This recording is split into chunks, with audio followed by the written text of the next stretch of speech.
All right, let's go then. Now that I'm alive, supposedly.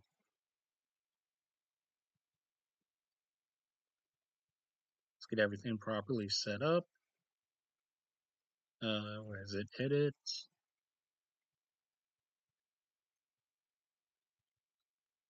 Then go out.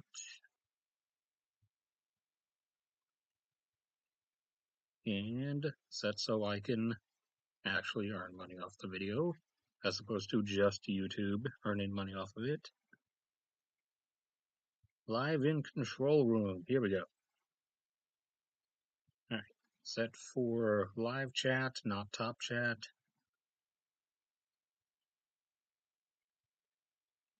And gradually wait for people to appear. Expect it'll take some time since everyone was expecting me to not end up actually streaming, but here I am anyways.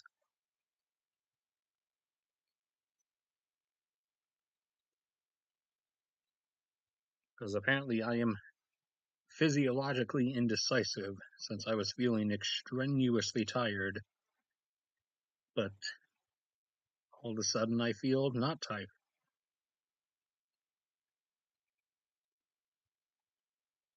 Supposedly 2 people have sent messages, but if they're not showing, then most likely it's from someone who's blocked. Or it's just someone trying to spam a link and YouTube auto-blocked it. And I am on live chat.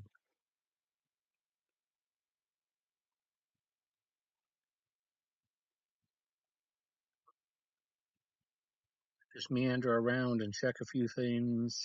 Wait to see if anybody shows up after I kind of effectively dismissed everybody with that announcement. Oh, and to the person who keeps complaining about low volume, turn your volume up. That's all I've got to say. Okay, because my mic is set to high levels. I don't have it maxed out because then the audio would be clipping, and even if it's low, you would be able to hear that, and it's really obnoxious. So I'm not actually going to turn it up to maximum. I'm sorry that live stream recordings seem to just be done at lower volume for some reason, but this is a bit beyond my ability to control anymore, so you're just going to have to live with it and turn the volume up.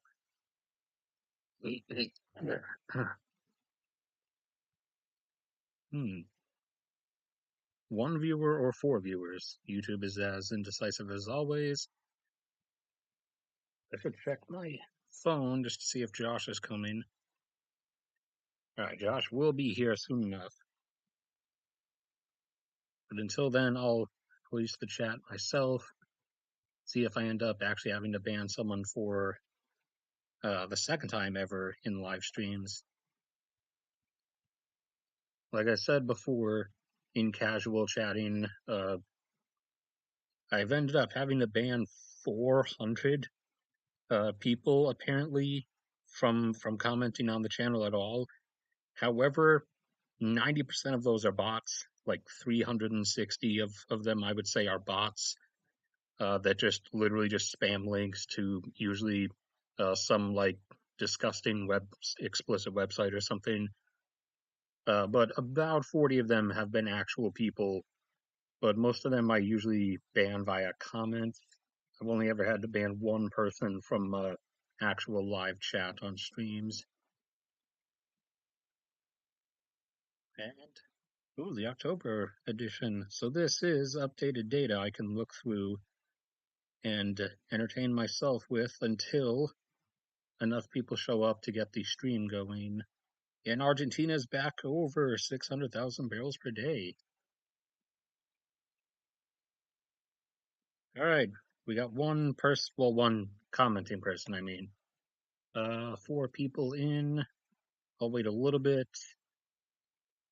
since I've gotten to the point of actually having double-digit viewers on streams usually. So I'll wait both a few minutes until Josh shows up, and I guess maybe wait until it is like around 10-ish people, and then I'll start.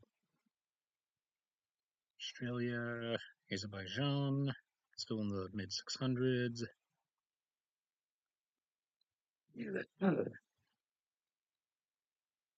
And of course, I started getting congested right before starting the stream because that's just how reality works at this point. Yep, there we go. Brazil's going up as they started up that new field, one of several that will be starting up over the course of the next year or year and a half or so. So that was back a couple of months ago on that data slot there when they first started up. So by physically now, they actually should be around like 3.5 million barrels a day. 2 months in a row, Brunei's down to 60s. That's probably a maintenance shutdown. Cameroon's on their way down permanently. Canada still hanging out around 4.6. And yes, this is the stream is for the global yearly updated mining data. I'm just looking at the oil stuff while we wait for people to show up.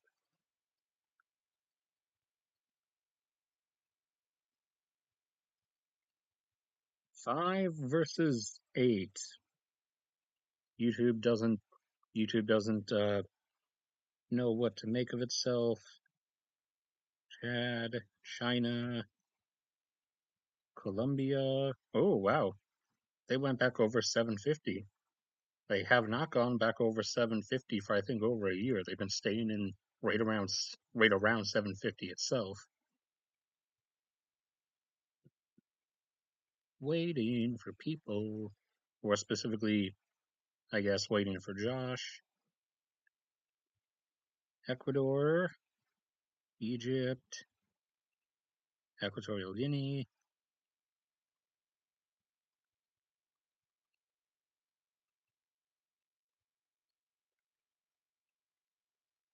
Where are you, Ghana? Here we go. Oh man, Ghana is indeed climbing back up a bit.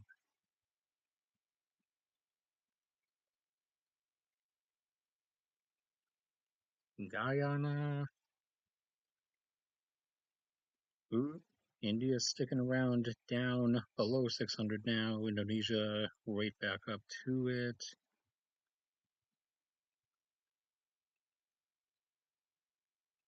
Oh, Italy having a big maintenance shutdown of some kind. How many we got? Oh, we got a solid 7.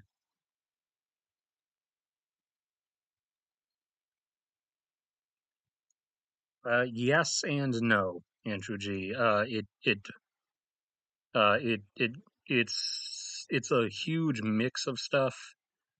Like you, it depends on a big like blended mix of how much of something there is in general, what's different in the case of like say oil in particular, what different forms it's occurring in, and how much of the remaining volume on Earth is composed of like which different forms.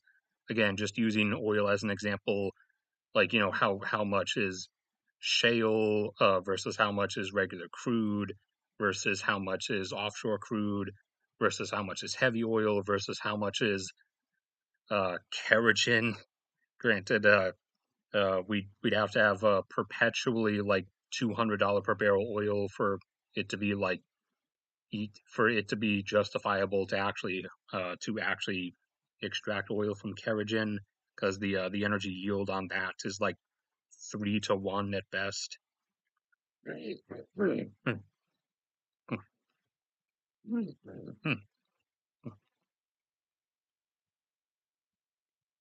But even outside of those variabilities, there still is both mining and fossil hydrocarbon extraction. There is still a logistical and volumetric limit to how much of something you can extract uh, at one given time at what speed. And ultimately, obviously, there is a physical limit to how much of something there actually is. The the most, I'm trying to think. The things that are actually the most limited in total, like in total, like just pure amount that we're going to be running into constraints with, not just in rate of extraction, but in actual like amount that is there and is extractable. One of the big ones that no one would ever really be expecting because it's something you say commonly and think is common, but is really not, is tin. Tin is actually really not abundant, at least compared to the rate at which we use it. It versus like the abundancy to usage rate ratio of like a lot of other metals we use.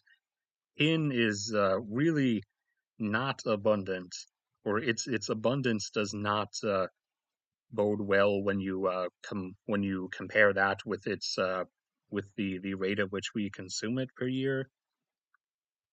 We have about uh, around 2 decades, probably less than that, before we are going to have a precipitous drop in tin supply, which is not a good thing for the uh, the further production of electronics devices, because tin is the primary, the foundation, similar to how iron is basically steel is iron with other things thrown into it, but the bulk of steel is iron. It's a form of like highly strengthened adjusted iron via the addition of carbon, manganese, and then all kinds of other things depending on the specific type.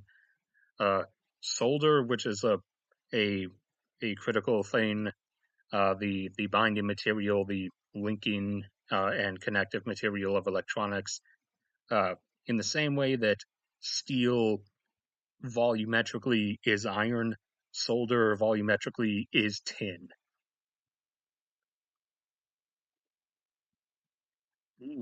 I wonder if Oman's actually leveling out there on purpose, or if that's actually been their ceiling this whole time. How many we got? 7 or 8. All right, I guess I'm gonna start it here. Anyways, 1 second. All right, according to Josh's text, he should have 2 minutes. 2 minutes, and then he will appear. If not, then we are we're going to hold a trial, and he's going to get immediately convicted.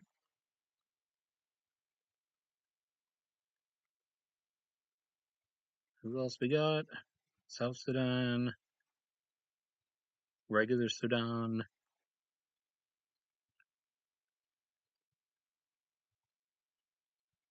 Thailand, TNT, Turkmenistan, there's the UK, right under 700, and Vietnam. Where is, oh yeah, probably between E and higher vowels.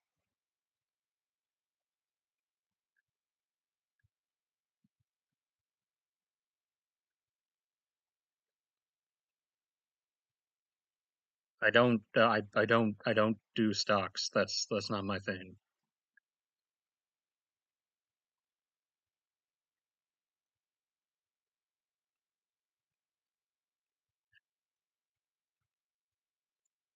All right, here we go.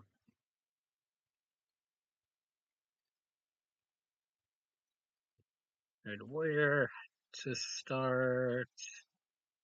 I don't know if I just want to go alphabetically, or if I want to go through some things specifically.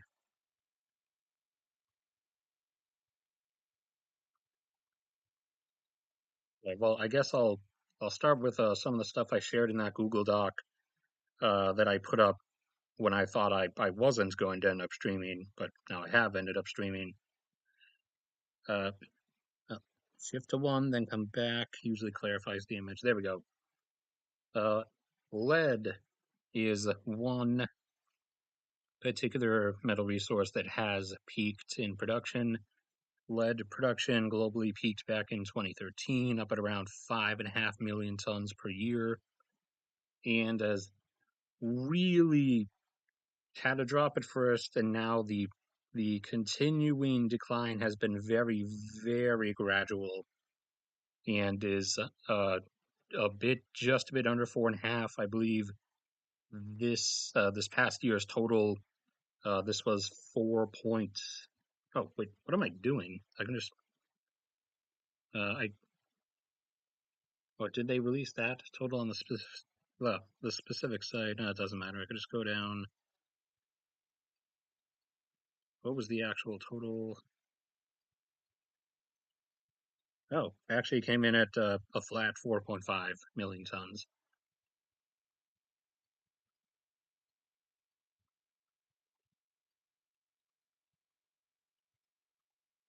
But yeah, this is and this is despite prices being far elevated for many metals, not just lead, obviously, but being far elevated beyond beyond ranges that were like previously considered normal. Like gold is the easiest example, whereas like pre 2010s gold was usually around like $300 an ounce for the longest time, and now it pretty consistently stays up between like 1700 and 2000.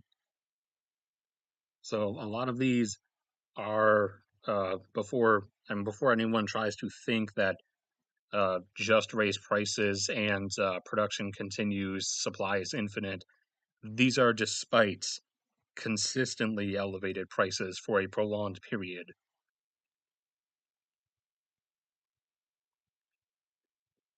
And actually, inventories of many things, lead included, are quite low because of this. Demand was not up here when production went up here. Demand was a bit below it, but demand has kept going very gradually.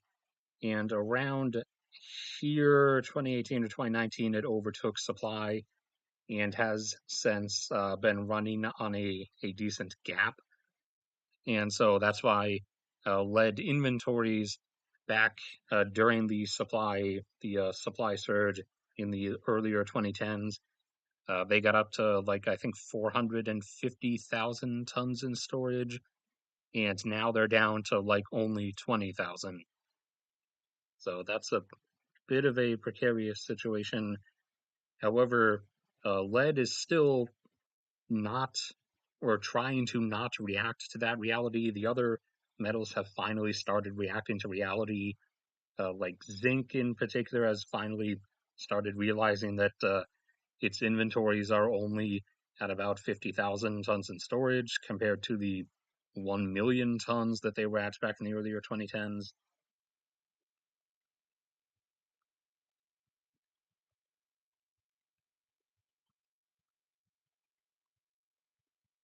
Lithium is indeed jumping up after flattening out here for the past several years, while lithium demand did not stop right here. Lithium demand just kept going.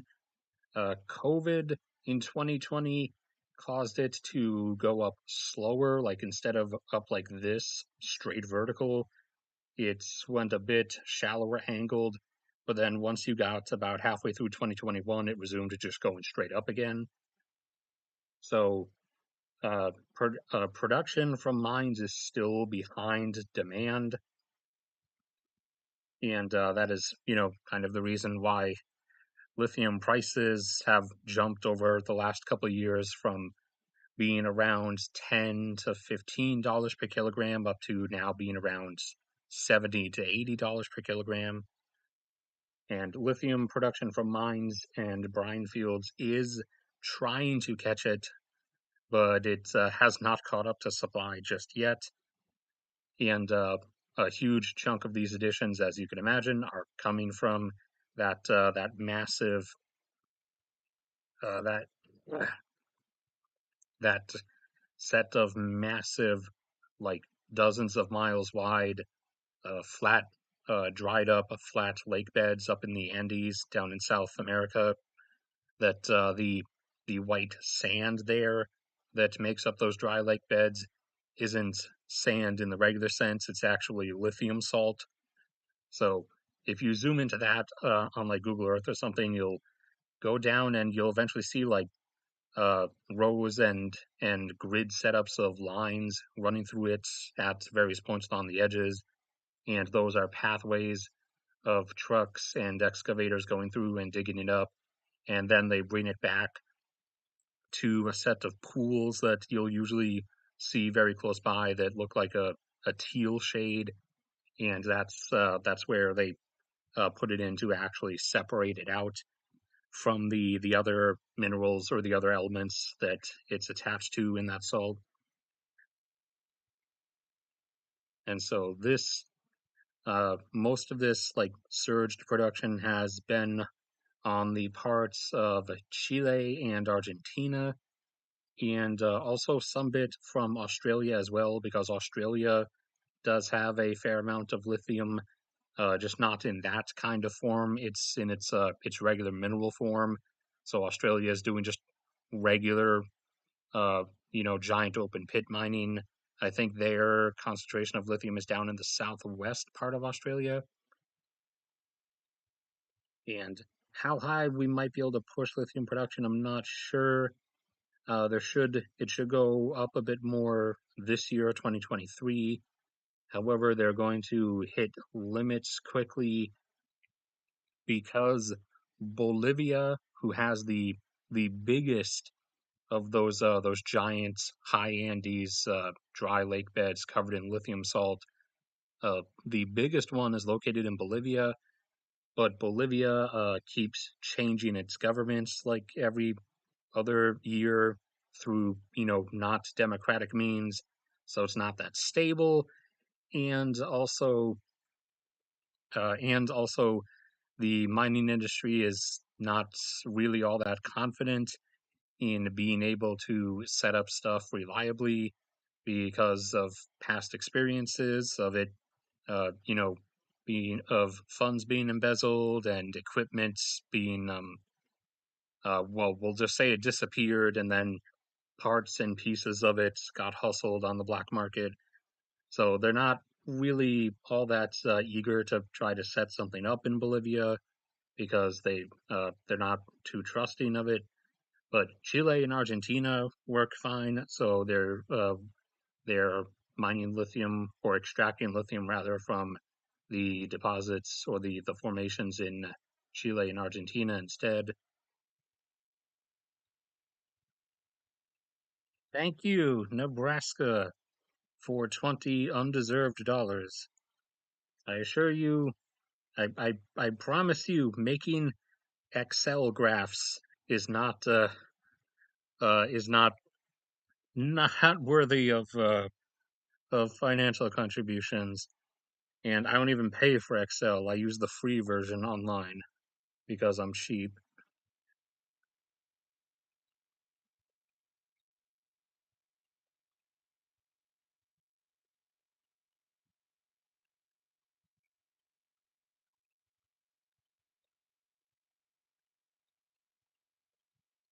Well, well, okay. I wasn't going to switch to magnesium next, but since we came up to it, I can speak about it then.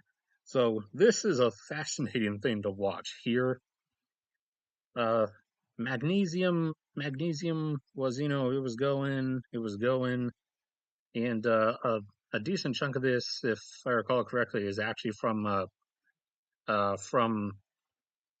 evaporation operations in the Dead Sea, split between Israel and Jordan. However, what happened here is that China was really getting going. on its government-led real estate Ponzi scheme of constructing infinite cities that no one lives in, that are just there for gullible investors to put their money in because China is the big thing and the place to be. So anything being built in China must be valuable. So real estate people from outside of China who just, I guess, listen to Beijing's own hype talk about themselves, just rush in to throw all their money into it, buying the stuff and and waiting to sell it again for people who actually wanted to use it. However, newsflash, no one does. So uh, they're they're left then not actually being able to sell it back out. And yeah, that massive construction, plus India doing a rapid rise now, that also was really surging demand for steel as well. And those two combined, that steel demands, as steel requires a bit of magnesium along with manganese, and certain alloys require more than others. But the magnesium demand was overtaking supply, and so both to increase supply because it was needed, and also to try to crash prices most likely, so that mines around the world that were uh, you know, more used to prior economic conditions would have to close down, and China could develop a bit of a dependency, particularly aimed at India, who would be importing a lot of their magnesium for their steel because their steel demand is so high because India is attempting a rapid rise, which involves a lot of construction of both buildings and modern infrastructure. So China, government funded, opened up a whole bunch of huge magnesium mines in the most of them are in the Liaoning province, which is where a lot of China's mining is. Also, that particular area is just so mineral dense.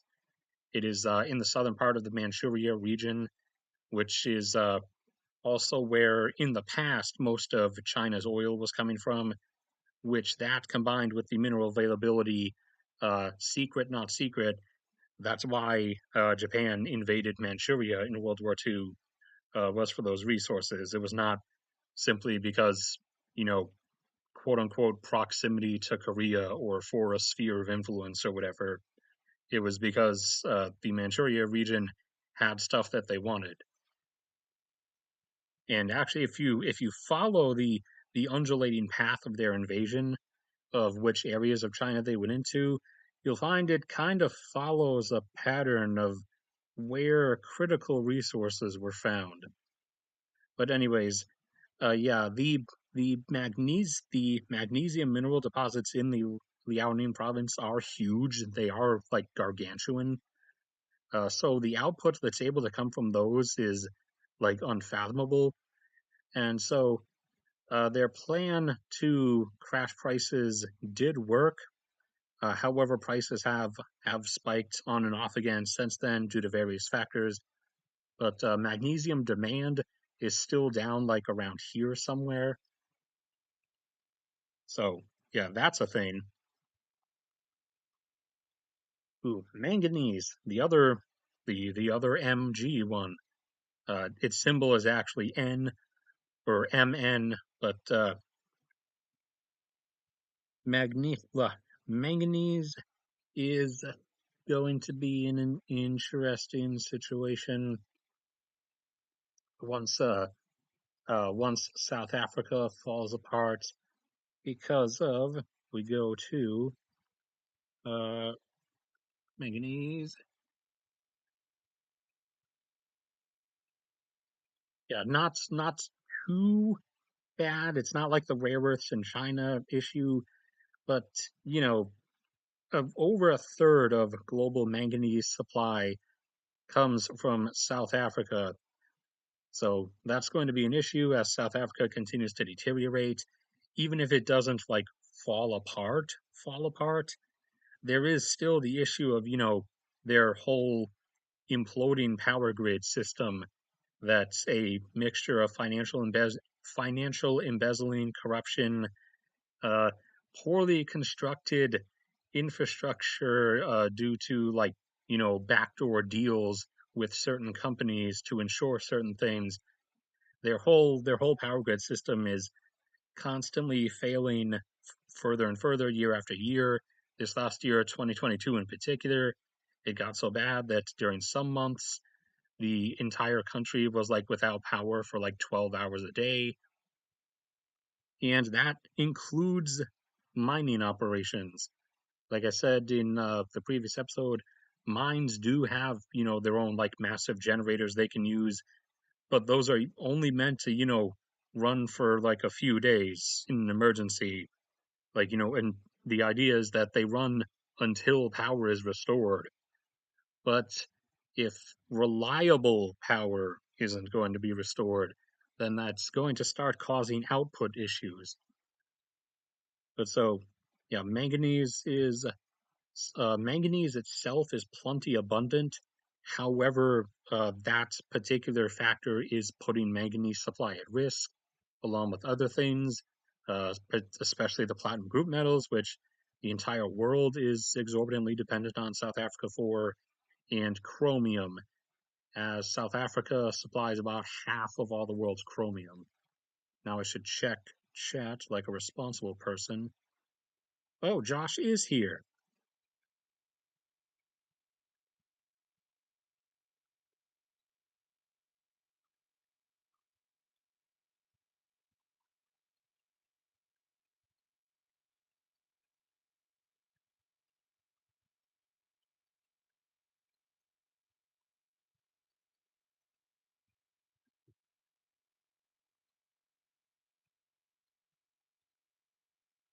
Oh, yeah, the silver issue. I'm well aware. I mean, if you watch a lot of my stuff, I've been one of the ones complaining about that the most. Silver is one of the most underpriced metals among the underpriced metals. As of now, like to me, looking at the actual physical supply situation, the literal physical deficit, the the lowest silver could have an excuse for being is somewhere in the 30s. This right here, if you look up like articles, what you're usually going to see for the reasoning as to why it's still so low is because of fears of a recession, which does nothing. The physical deficit is still there and is still getting larger. The inventories are still being drawn down. And what's the other one? Oh yeah, uh, concerns over the effects of governments raising loan interest rates, which I've said in other episodes before is stupid and irrelevant because they have raised the interest rates. They've raised them multiple times and it's had no effect. Silver consumption remains at the literal same rate of increase, not even the same increasing rate. And the inventories continue getting drawn down smaller and smaller and are now, uh, as of the latest, I think they said they are now below the levels that they were at their all-time low since the modern market system, the post World War II global market system, and that mega low point was in like 1988 or 89 because of a variety of factors. Uh, Part of which were like there were a number of civil wars going on during the 80s that were blocking like a lot of mine output, especially a lot of the off the books mine output that tends to happen in African nations. But inventories have now slipped even below those levels. So Yeah, silver is absolutely underpriced, and the longer this drags out, the longer it keeps staying like this, the like more huge the upward lurch is going to be when it finally hits like a wall of realization to uh of how it can't keep just playing to uh to like tertiary and even quaternary economic factors, or things that are like three or four levels above the foundation of just pure supply and demand of resources upon which everything else sits. And don't you dare freeze on me, mouse. Yeah, we'll go to silver, actually. Silver. And here we have silver. It peaked up here. I'm used to the Silver Institute's numbers in which they do the ounces. In ounces, it peaked at 893 million ounces per year in 2015. And the mega, or the bigger drop rate here was COVID induced, because Australia, in their like COVID obsession, even shut down mining operations to prevent the spread of COVID, despite the fact that mine workers are literally like separated from each other naturally by hundreds of meters. And even apart from that, are in closed compartments of, giant mining vehicles. But whatever, Australia literally thought COVID was the actual apocalypse. So they even shut down mining operations, which caused the decline to be a bit steeper there for that year. But then that rebounded, and we're getting a bit of an upsurge now as new mining operations are being started up in a number of places. Stuff is starting up in the Yukon Territory in Canada, and further expansions are being carried out at mines in Poland, as Europe isn't usually associated anymore with mining stuff. One, because they've mined up most of what they had, and two, because they hate anything that has to do with anything. So the one of the few exceptions is Poland. Poland, under its southern mountains, actually has like a huge amount of silver, and so there's some mining expansion going on in Poland, and also expansions in Australia,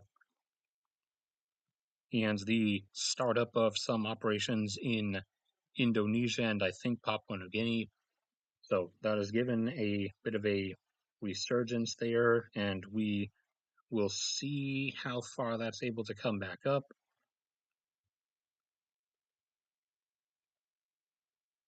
Right, what's right next door? Soda ash is basically a non-concern. So for one, we can synthesize it. However, it's kind of stupid to do that, because the amount of if you follow the chain, the amount of pre-products that have to be synthesized before you get to soda ash is a lot, or not a lot, but in terms of energy consumption, it's a lot. So it's a lot less of a hassle and a lot less of an expense to mine it in the form of what's called trona. The mineral is called trona usually. That's not its scientific name, but it's usually referred to as trona. And for all intents and purposes, okay, I don't mean this literally, but for all intents and purposes, that seam underneath the southwestern quarter of Wyoming, for all intents and purposes, at the rate at which we use soda ash, that that unfathomable seam of it is effectively infinite. Wyoming can supply the world for eternity, and I don't mean literal eternity, but I don't mean economic eternity, in which people usually mean for like the whole of the 21st century. I mean like multiple millennia can come out of just that single seam under southwest Wyoming. Regular stone, or construction stone. So not of a specific type, just general aggregate stone used in construction as concrete aggregates, as filler, as ballast, railroad ballast and settling and all kinds of other stuff. So you see here, this crash, that was, you look what year that was the financial collapse. And so construction and a lot of stuff stalled for a while, and it has since been picking back up, mostly being carried by rising nations, and is at around 1.5 billion tons a year. And is construction grade stone a particular supply concern? I'm going to let you think real hard on that. Now, something that is a supply concern that is mined in the billions of tons is sand, or rather eye sand, or industrial grade sand, if you want to spell it out. Sand used as used for aggregates, used to make stuff like concrete and the like. Sand, industrial grade sand, is a specific type of sand. It's not just sand itself. So when people say, what about the Sahara? That's completely meaningless. That sand is worthless, because the type of sand that works in the various industrial ways we need to use it is rough, water-worn sand, not wind-worn sand. Sand worn down by wind is too fine, it's too smooth. Water-worn sand is more rough, and the granules are larger, or at least that depends on the age of the sand, on how long it's been getting worn down by the water for. So not even all sand worn by water is industrial grade sand. So it's not even all of it. It is specific portions of it. And the sheer amount that is out there is huge. However, the rate at which we can get it is in question. And also the whole uh, legitimate mining operations tend to be expensive. So in some places, particularly India, they are starting to get industrial grade sand more and more from illegal mining operations that uh, don't have approval and wouldn't get approval because they're like secretly at night with no lights on the boat to not give themselves away, dredging up dredging up beach sand, which you're not supposed to do because that kind of ruins the whole coastal system, both ecosystem and just the coastal hydrology of how everything works. And also riverbed sands, they're doing that too in secret operations as well, which is starting to cause them river ecology problems in a number of rivers, smaller rivers in India. They're where a lot of the local population was like formerly fed a lot by fish from the river. They're now finding that the fish supply has disappeared because the sand on the riverbed is gone, so the fish can't lay their eggs there anymore. And so, yeah, that's a whole thing. But just the supply demand situation, uh, roughly, and obviously they can't track all those operations down, so we don't know the exact number. However, those operations don't have the sheer volumetric capacity that's legitimate mines do, because those operations aren't operating with like industrial scale vehicles, because you can't really use those unnoticed. Just in case you were wondering, um, I'm assuming you all know what haul trucks and like bucket wheel excavators are, just to throw some of the big ones out there. But those things aren't exactly sneaky. Just in case you didn't know, they're not the sneakiest things out there. But yeah, we're at around 1.3 billion tons a year. I should be a responsible streamer and look at my chat.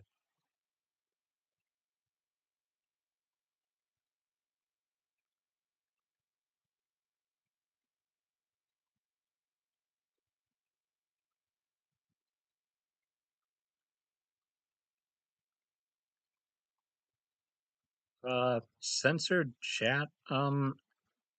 I don't know what particular like angle you mean on that. Like, I mean, I have one human person blocked, from my live stream chat. So I mean, maybe that's them trying to spam political slogans like they were doing that one time. But YouTube might be auto censoring the others that I blocked, but those were all bots that were spamming links to explicit sites. If it's anything else, then I don't know. You might have it set to like top chat. You see up here, you should have something similar. If you set it to live chat, then you'll see everything.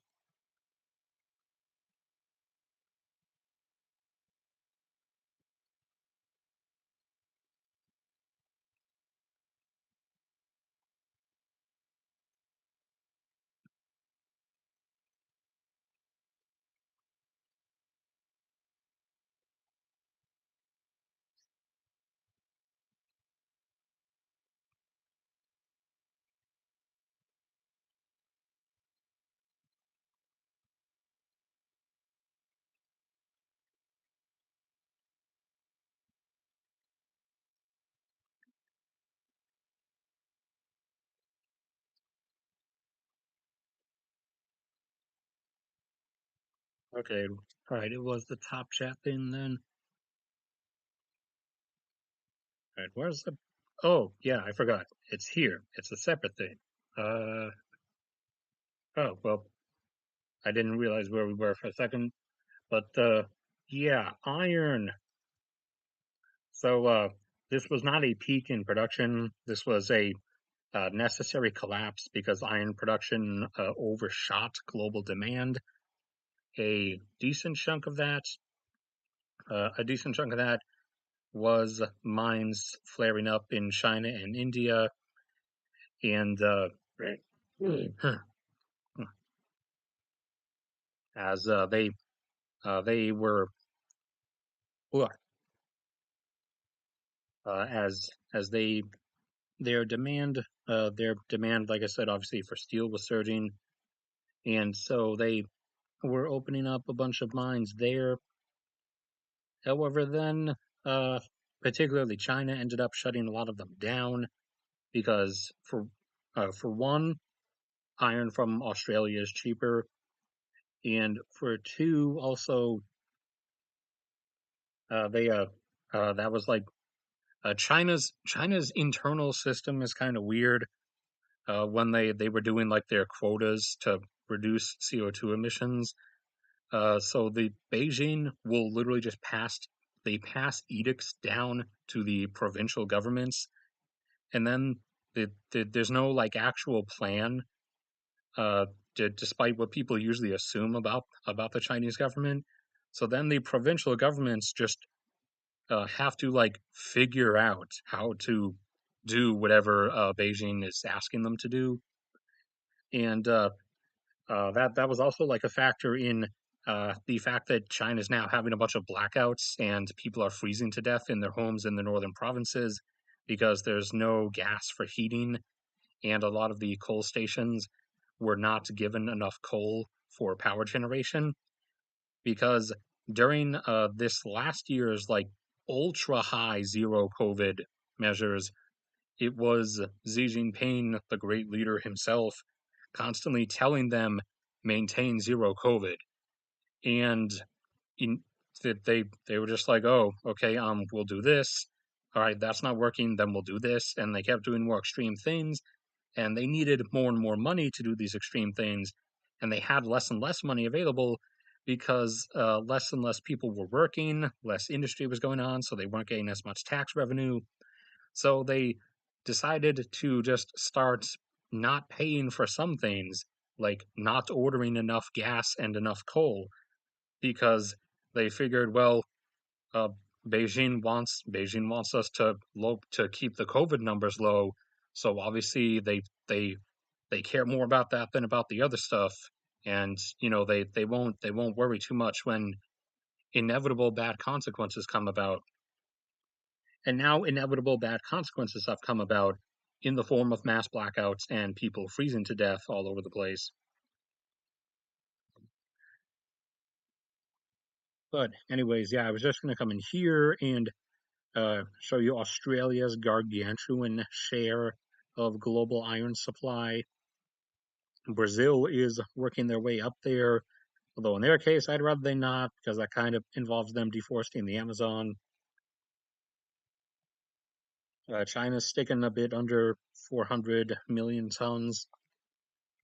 However, they upsurged higher initially, but now they've cut back. Oh yeah, sorry, that's what that whole thing was leading to.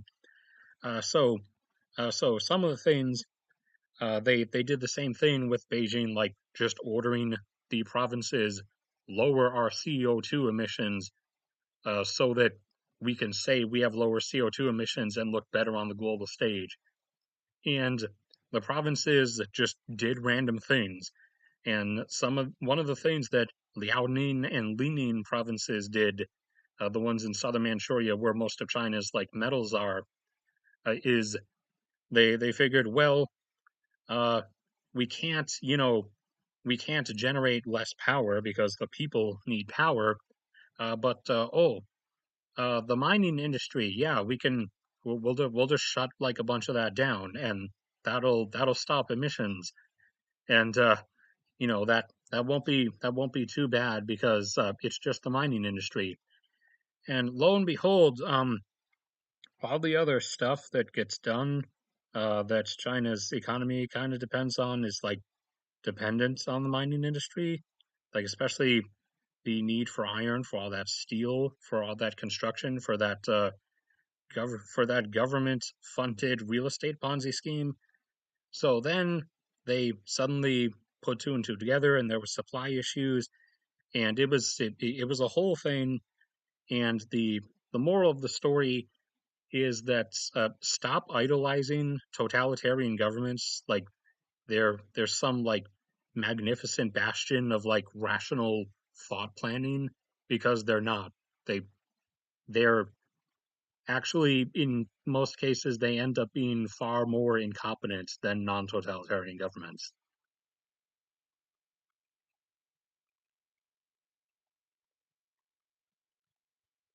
Iodine, not really a critical supply concern. Consumption, well, production and thus consumption is only really measured in tons. It's not necessarily an abundant thing. It is limited to some specific brines, but there's enough in those various brines, a lot in Western U.S. and some in Japan as well. That there's ultimately plenty of iodine in total, like physical amount of supply. Its primary like critical usage that we need it for is in one of the LCD crystals that allows the existence of modern screens.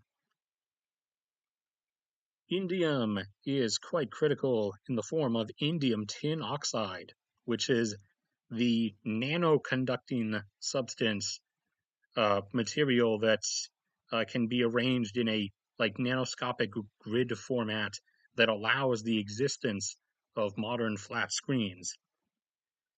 And also, indium is typically found in most different types of LED diodes, which both allow us to have lights, have screens, and also to have lights and have screens at a far lower level of energy consumption than we previously did.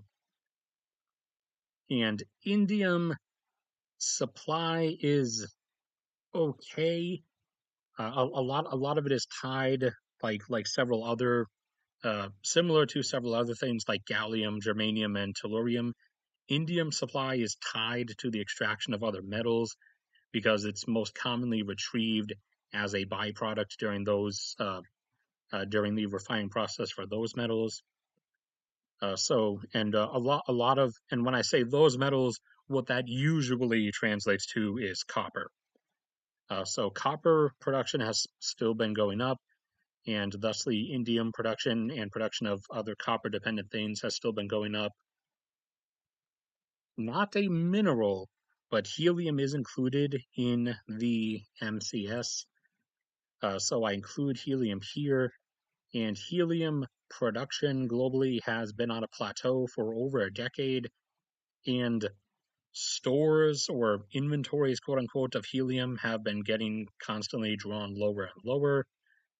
And that also has another double issue because that helium is not like entirely containable. It does not stay in containers indefinitely. Helium, no matter what you do, no matter how tight the seal is, helium will leak through it.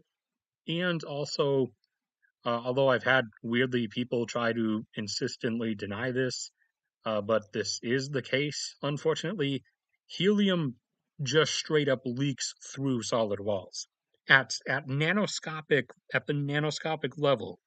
Okay, not in some bursting amount, but even if you had like if you had a completely like hollow metal object with no openings of any kind, and you just magically transported helium into it, helium would still leak out through it. It would just at a absolutely nanoscopic rate, it would just diffuse out through the walls. Helium is just like helium doesn't will not be 100% contained. So we do have like we do have storage sites for helium, but if you put a certain amount of helium in there, you're not going to indefinitely have that same amount of helium in there because it will gradually escape over time, no matter what kind of site you've constructed. And in terms of where helium comes from, it's usually accompanies natural gas, and so that's why you see the biggest producers are the U.S. and Qatar, and then also next following up is Algeria. Now, technically, others like say Russia there could be extracting it, but they don't. To extract it, you need to construct like additional facilities on top of just your regular natural gas processing facilities, and those facilities require both money and which we know Russia likes to pretend to have but really doesn't, and also especially the one thing we know Russia really doesn't have. Uh, it building and running those facilities requires competence, and that is something that at least their military performance is proving is quite lacking. So Algeria, although they did have a large maintenance shutdown this past year, Algeria is working to boost up their supply. And you guys have seen probably my video about Qatar expanding their natural gas production soon. But I'll advertise myself anyways. But yeah, they are boosting up their natural gas production from the Pars gas field, which will last quite a number of decades at their intended plateau. So the helium plateau should stop. It should finally bump up again in the coming years and catch up with global demand because Qatar's numbers will jump up as they do those big boosts in their natural gas production because they actually do build helium extraction facilities alongside their natural gas processing facilities, and they can effectively build and maintain them because Qatar has both money and competence.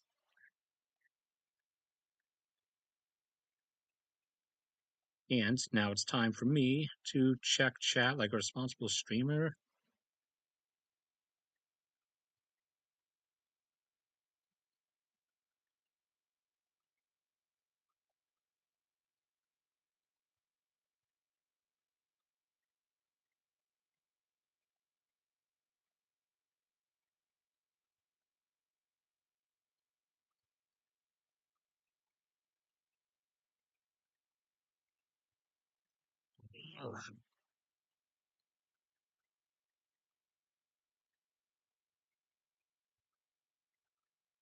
The one of the things with industrial grade sand is depending on which uses you're using it for making additional concrete, you can, as an aggregate, use ground up concrete, like or I guess you can call it recycled, but old concrete from like demolished sites that's been ground up and pulverized. You can use that as aggregate instead. So in certain terms, the supply is actually technically infinite, technically, but that requires you actually doing the concrete recycling, and that requires like a whole setup and is kind of expensive. Whereas, despite the supply deficit at the moment, industrial grade sand is still cheap. Like it still actually sells for only like $12 or $13 per ton.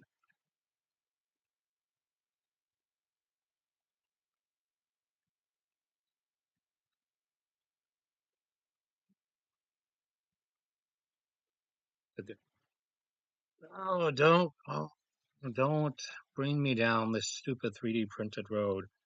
Yes, I totally want to live in a house that is made of of plastic ooze squirted out of a robotic arm, as opposed to a house that's made out of like, solid, sturdy physical material like brick and concrete in my case, if I were actually back up home in Alaska where I belong.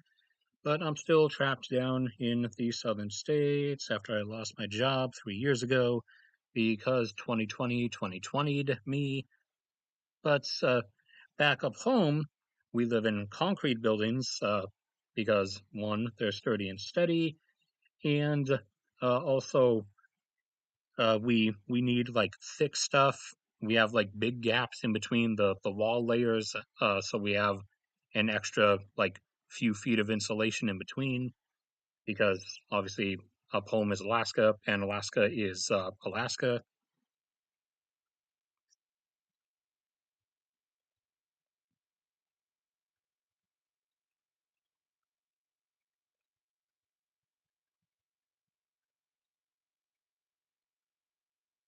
I mean that image of a 3D printed house sounds awful.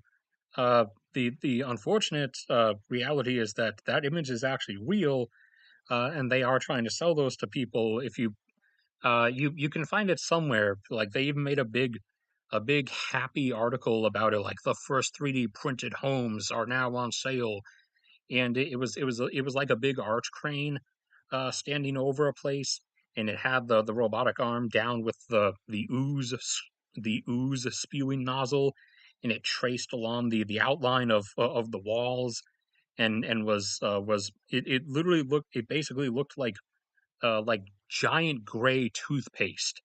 It was slowly squeezing out layers of giant gray, we'll call it construction toothpaste, I guess, on top of each other.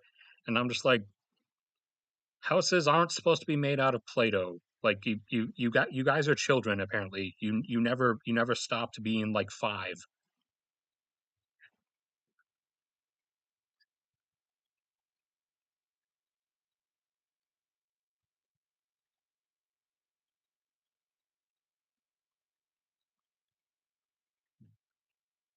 Well,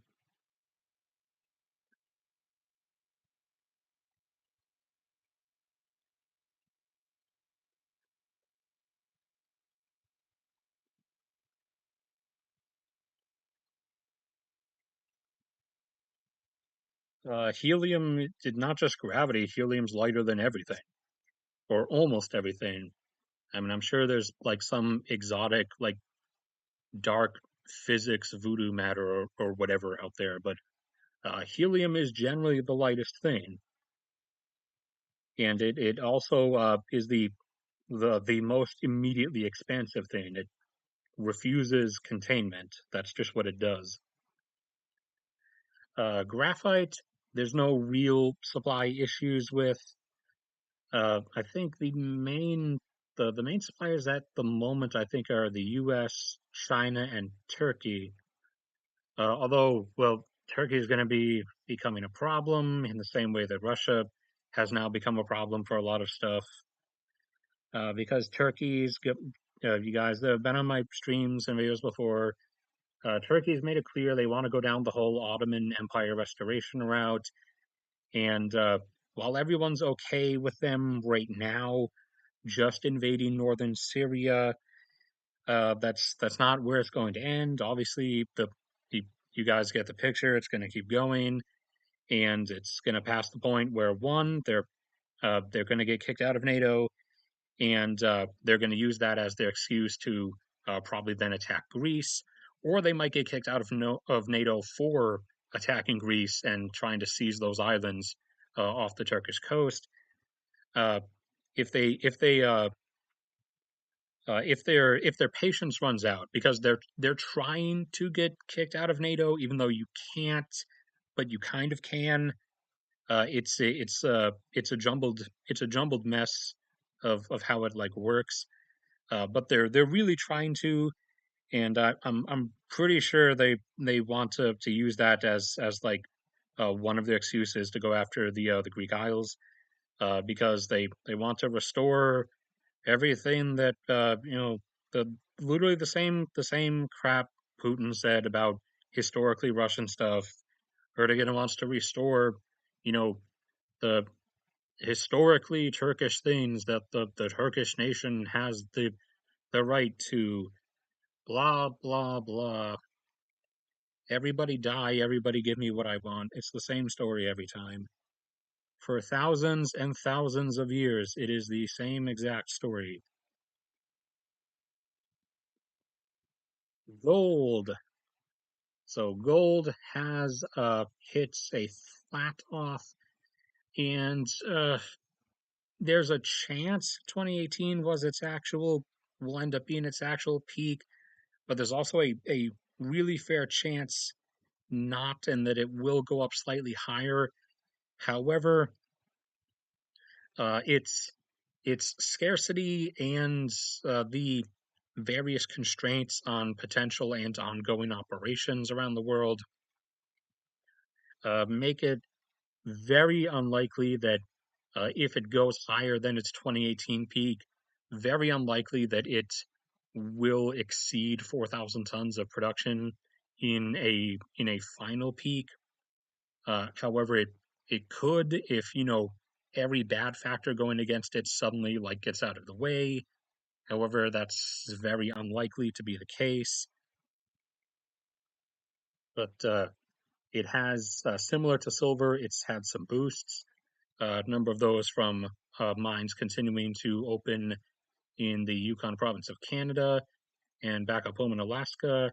There are a number of new mining operations that are starting up as well, along with an expansion to the Fort Knox mine, which is just up north from Fairbanks, which is where I should be living. And this year is, I believe, the year that they are starting the initial operations for that expansion. So I'm not going to, unfortunately, I'm not going to be home to hear the first blasting of the explosives as they start to open the stuff up. Granted, that requires a really, really quiet day to hear that, though, because it is some distance off. But I won't even have that chance, unfortunately. And further further operations are starting up elsewhere, such as in Brazil, although a fair number of those are illegal, and also a fair number are expanding, I believe, in Ghana, as Ghana has a fair bit of gold and was well known back in like earlier historical times, as a lot of gold was possessed by the Ashanti Empire. And however, they only dug up as people did back then before the advent of drilling core samples and modern mining processes. They only mined visible veins or visible seams of it. So despite European colonizers later thinking that all the gold was gone, it wasn't, because that's they because they only had mined up what was visible, and nowadays we mine up things by concentration level in the dirt. And so in that in that lieu of things, Ghana still actually has a fair bit of gold, and so operations will be getting, or additional operations will be getting started up in Ghana soon.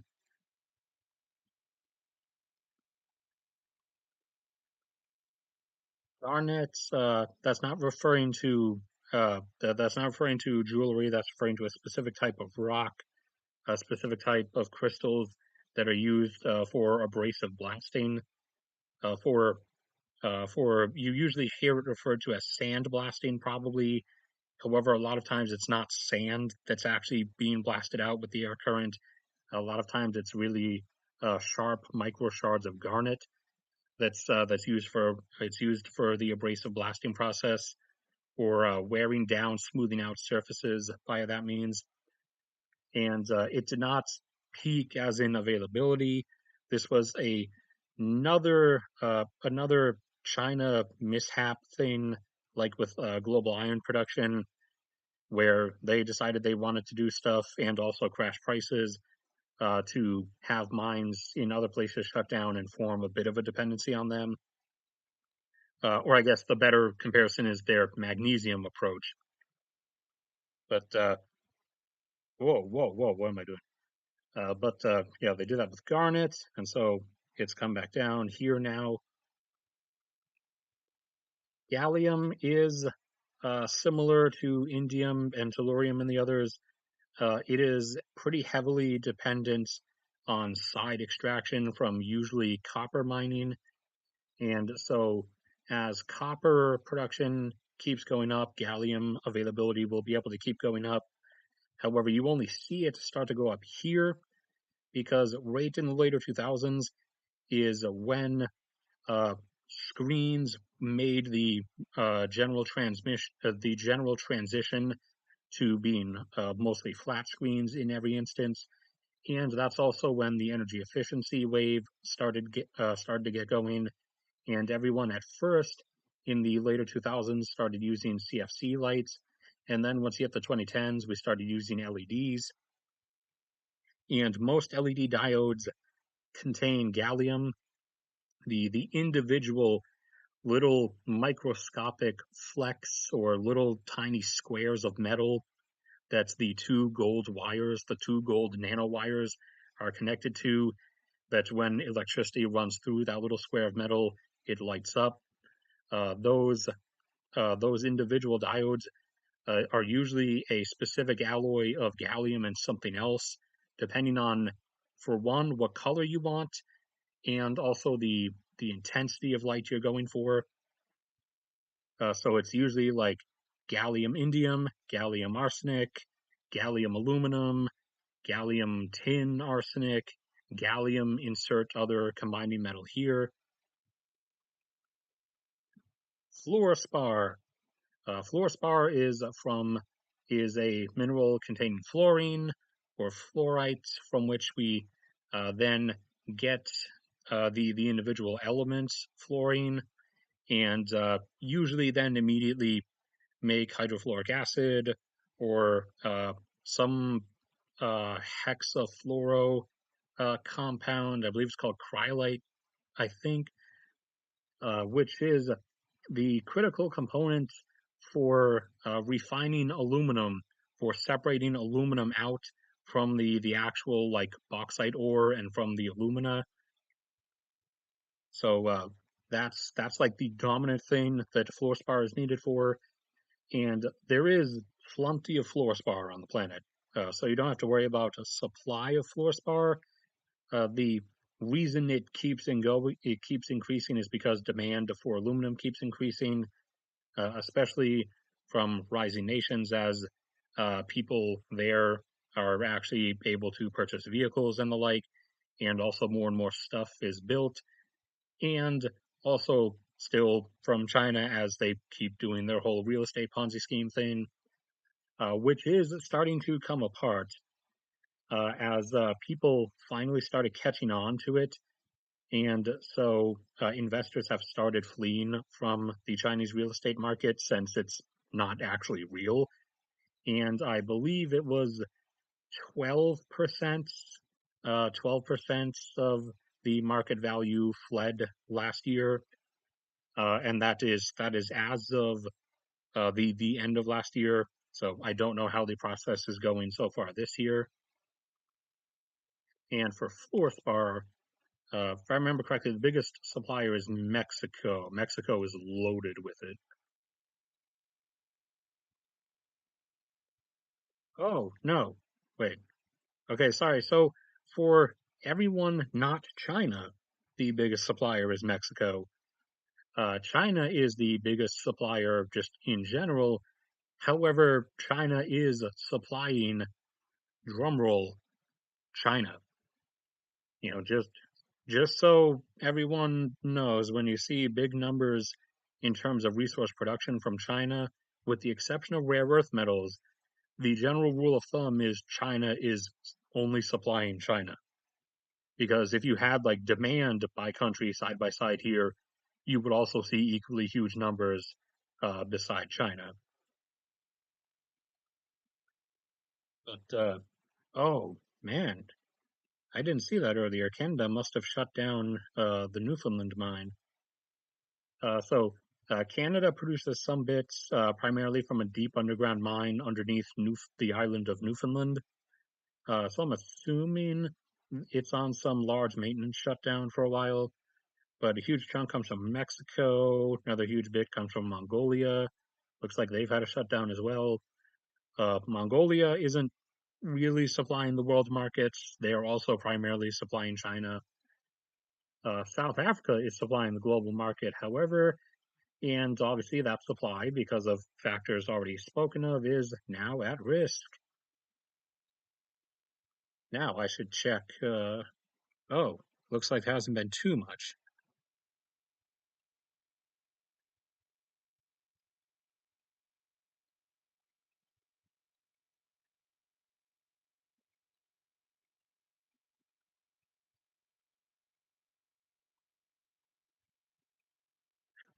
Hmm.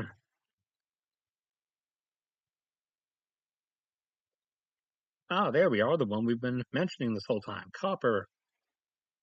Copper is still going up, although it has flat periods every now and then. We just got out of one. Copper is still going up as there is plenty of copper. We don't have to worry about like actual supply availability of it in terms of its accessibility.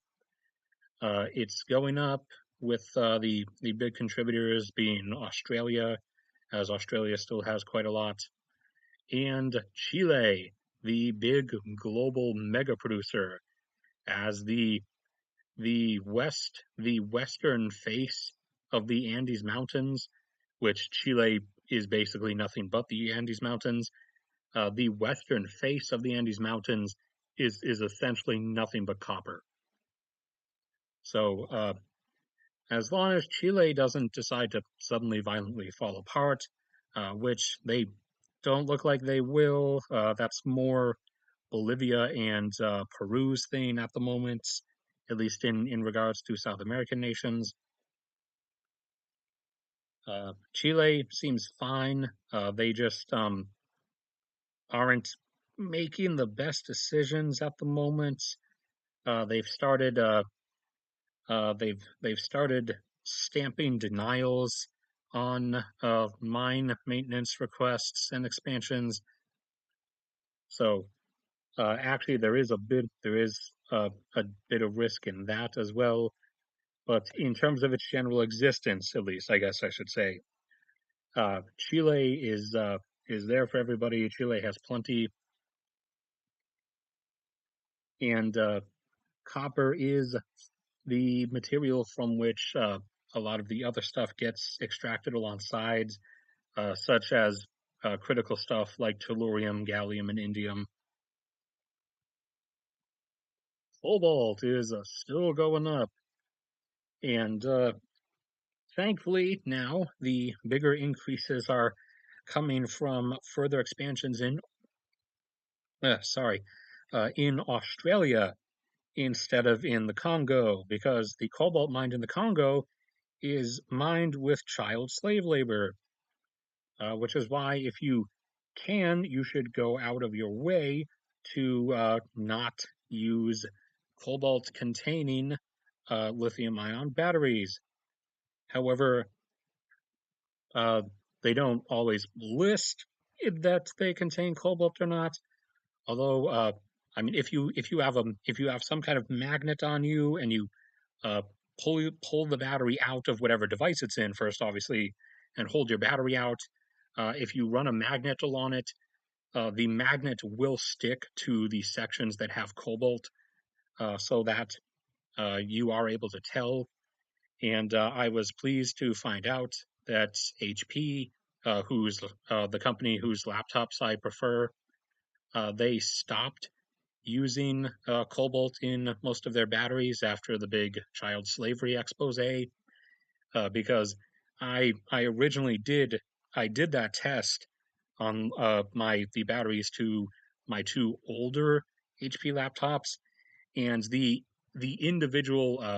three individual cells, you can see the three clinks with the magnet where it suddenly sticks to it when you get to the cobalt containing section, whereas the two most recent laptops, both the one that I kind of ruined recently and this one that I'm using now, no longer have that. They are non cobalt containing batteries.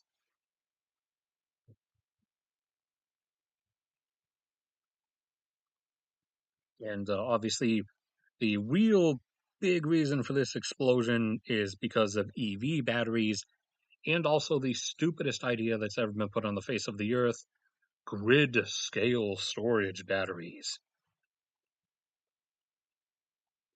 So thankfully, the bigger expansions now are coming from Australia, where the cobalt, like everything else, is mined by paid adult workers using, using heavy equipment and mining vehicles, as opposed to malnourished children using their hands while armed men walk the perimeter around the mine to shoot the children if they try to leave.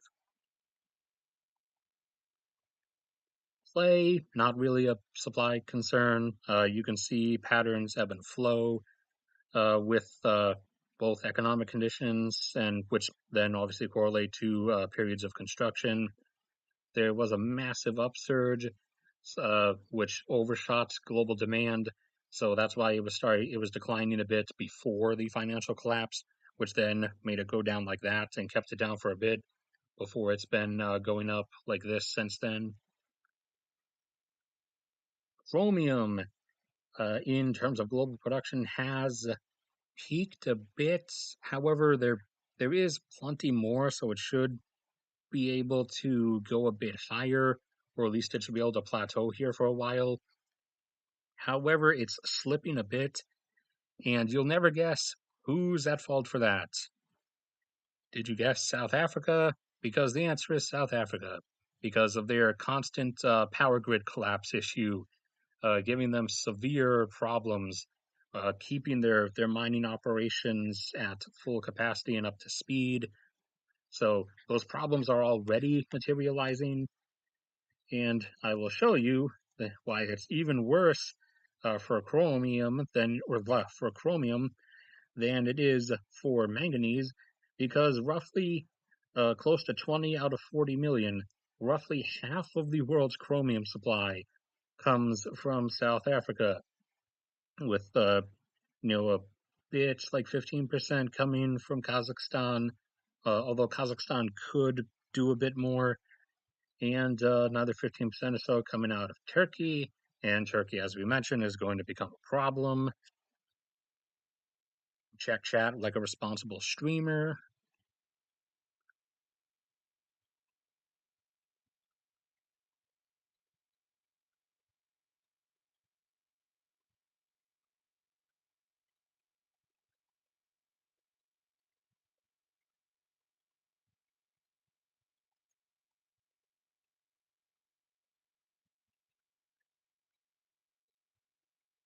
Okay, nothing directed at me.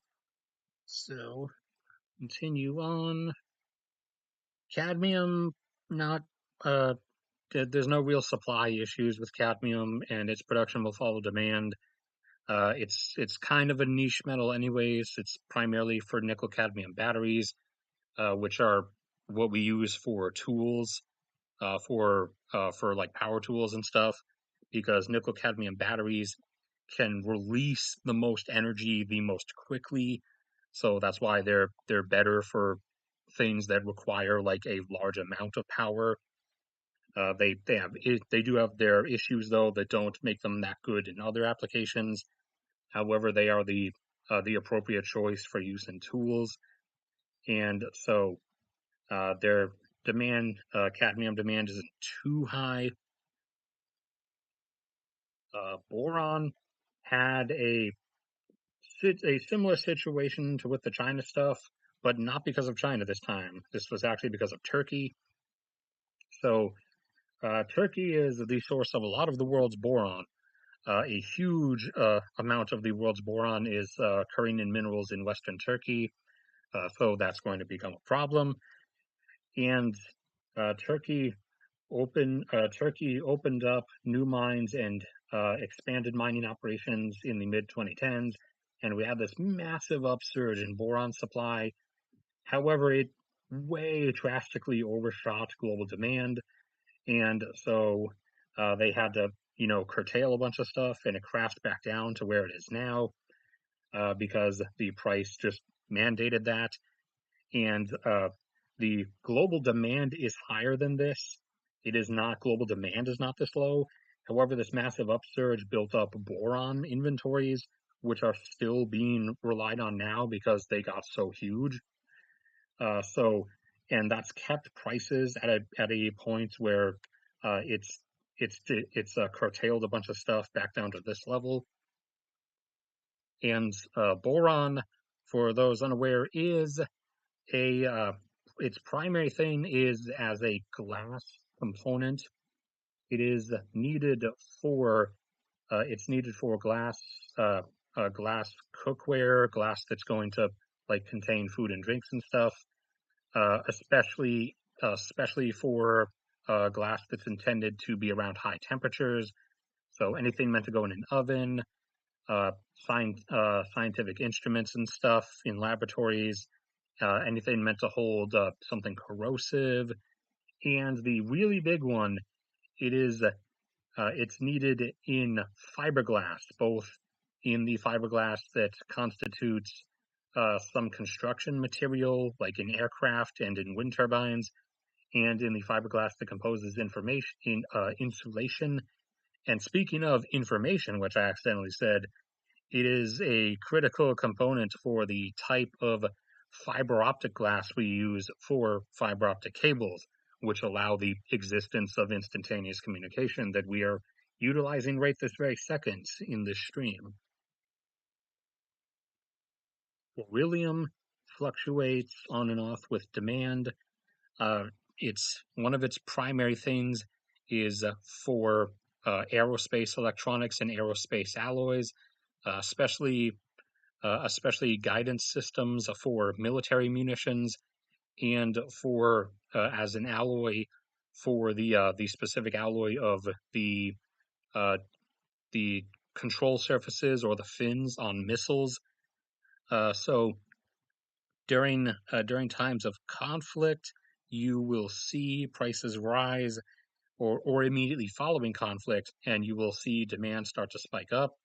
Which I did a video a while back. You guys remember about how, in light of this past year, beryllium prices have more than doubled because demand is now massively up because of the ongoing increased mass production of guided munitions.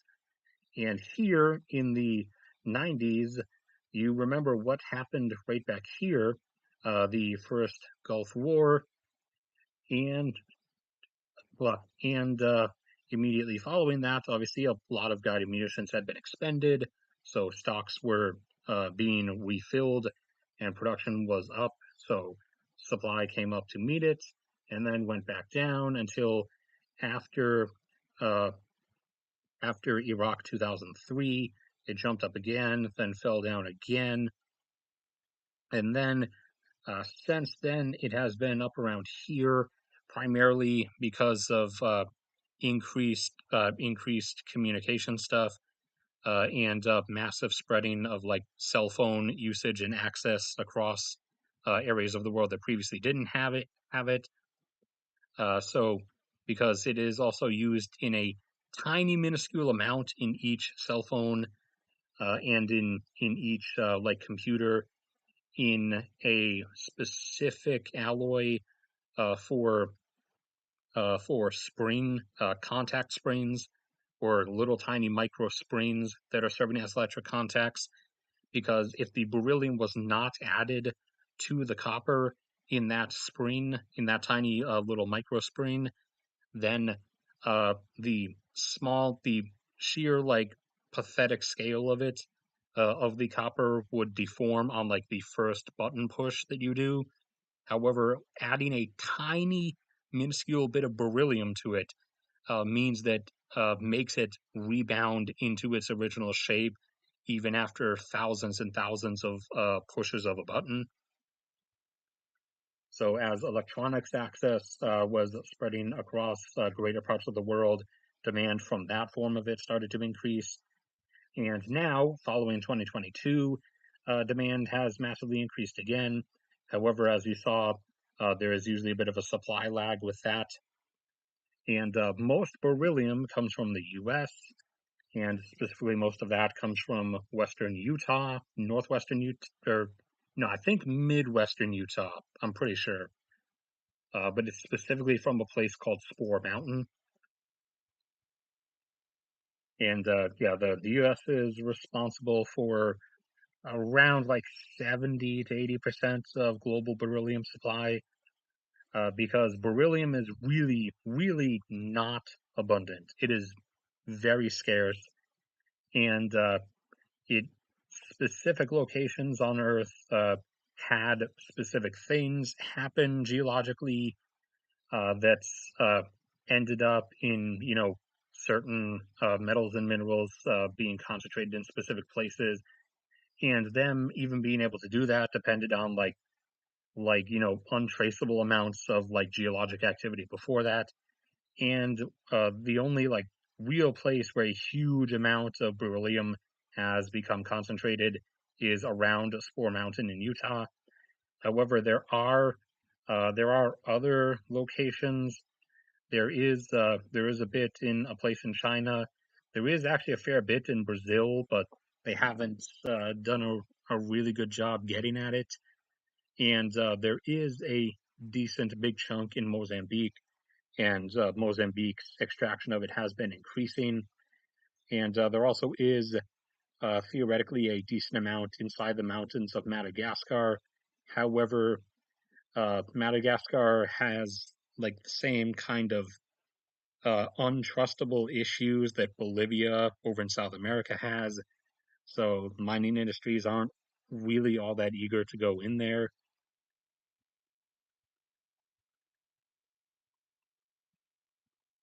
Aluminum, and keep in mind this is not aluminum production. This is not this look, this is not production of like end product aluminum. This is aluminum extracted from bauxite ore. So this is what's mined up, and it has still been increasing up until just recently, and it could keep increasing. There's plenty of bauxite ore out there to get aluminum from, and even aside from that, there's actually various other types of like at the moment sub-economic aluminum containing ores that can be mined. And it has kept going up as aluminum demand has kept going up from increased vehicle production and increased construction of things.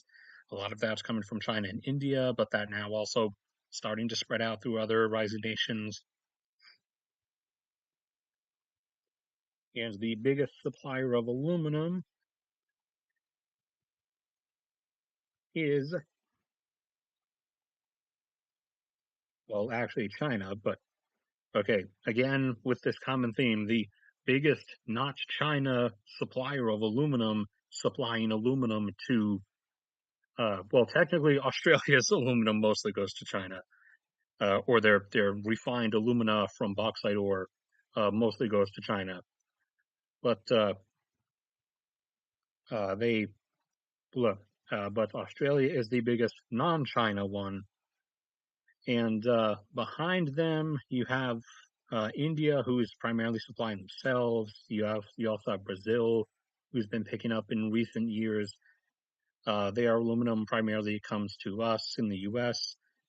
And to Canada also, and also Jamaica. We basically buy all of Jamaica's aluminum.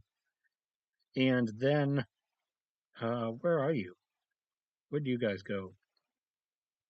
Oh man, Guinea had some kind of massive shutdown. I don't remember that from last year's update. And Guinea used to be higher, and Guinea has a huge amount that they can pull out from. So I actually don't recall off the top of my head what's going on, or particularly in Guinea what's going on. Arsenic, not really a supply concern. We can get as much as we want whenever we want. It's primarily for a metal additive for the alloy used in the grids of lead acid batteries, and also for a specific chromium combination to form the acid that treats outside wood so that termites won't eat it. Antimony we have actually has legitimately peaked.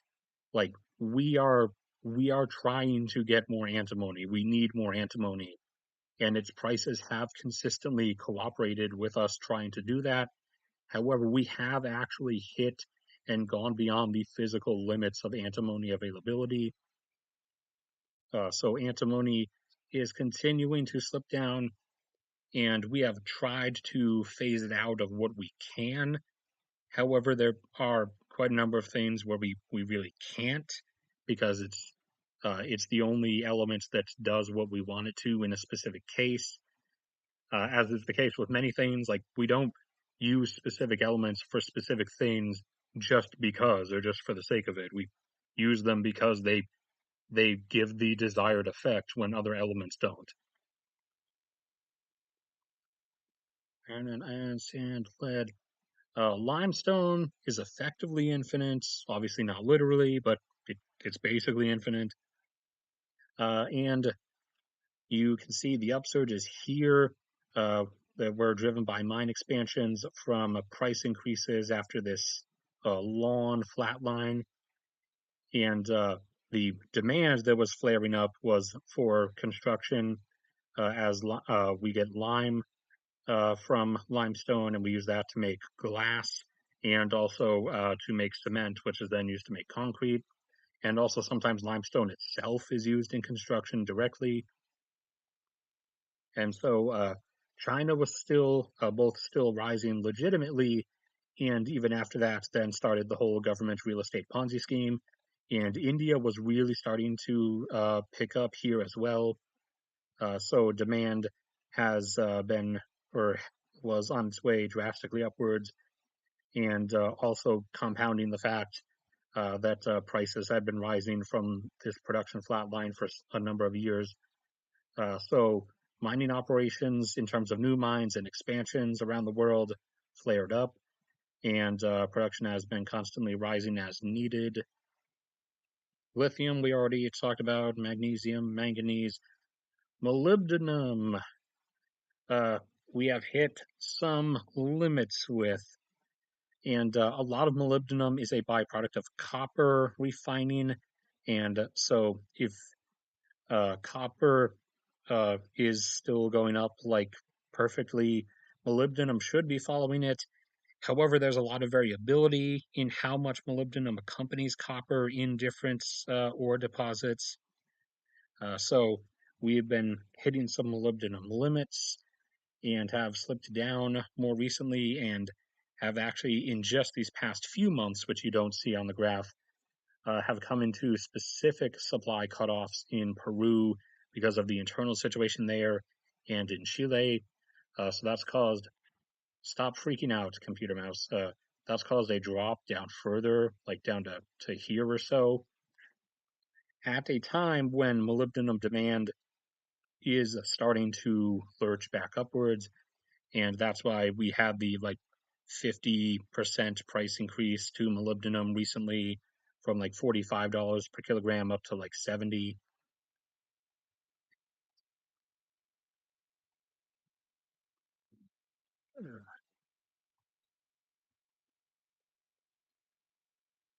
Oh, look, it's a person spamming cringe.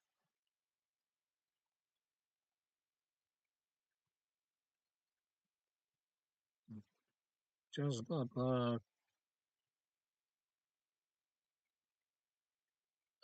not really, because a lot of that is primarily jewelry now. I mean, diamonds have the industrial function of being needed to cut other diamonds. However, when the end use is primarily jewelry, then I don't really care. Certain types of things are needed industrially for like lasers. However, the rate of consumption, like the rate that we go through those things in the use of lasers and making computer devices is so minuscule compared to how much is actually out there that it's not really a concern. And if we ever really needed to, we could just like seize everybody's jewelry and like rip the gemstones out of it. But gemstones are actually a lot more. They're a lot more abundant than people think they are. It's just the reason it seems they're so rare is because we've had a culture developed, over the course of millennia where specific specific types of purity and specific types of refractal patterns in the gem, in the crystal, are like the only thing that can be accepted. And so uh, that, those very specific types that are the only ones that are accepted, those are rare. The gemstones themselves, those are not rare. Those form quite readily. Nickel, thankfully, has had an upsurge in production this past year after, on rough average, plateauing out for like 6 or 7 years there, as rate as demand has been upsurging. Now, demand is right around this area, but is still going up and is going to be heading on its way towards 4 million tons a year in terms of demand because of the ever-growing surge in EVs and thus EV battery manufacturing, nickel being one of the key primary components, and also the surge in grid scale storage batteries. And uh, what I'm forgetting something. I'm forgetting the most important thing. Man, I feel so old. My mind is failing me. Oh, yeah, I forgot.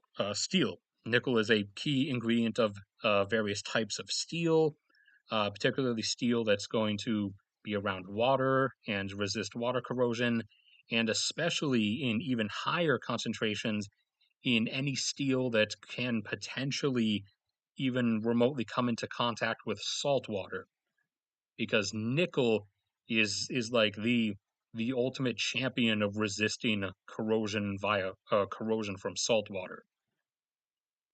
And so nickel demand is still also heavily being driven upwards by steel production in rising nations for construction, and in China for not rising anymore because most of it's going towards a Ponzi scheme.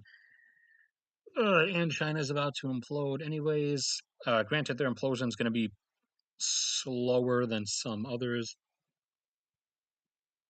Oh yeah, I forgot. I have to do. I should do a video or stream about the population updates for various countries, at least countries I can get reliable data from.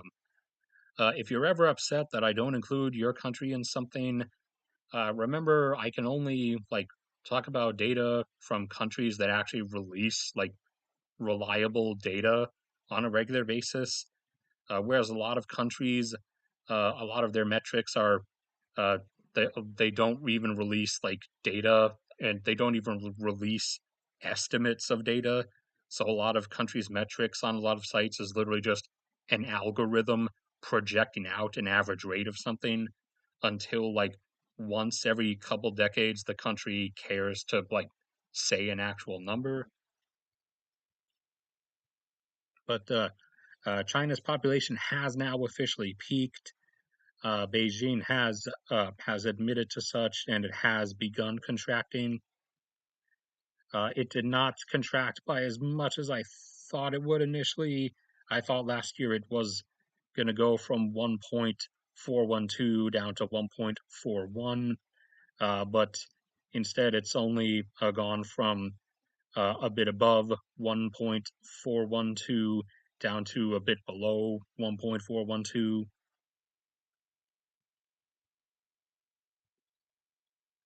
Oh, yeah, and the upsurge in nickel production was primarily from Indonesia, as Indonesia has a huge amount of nickel.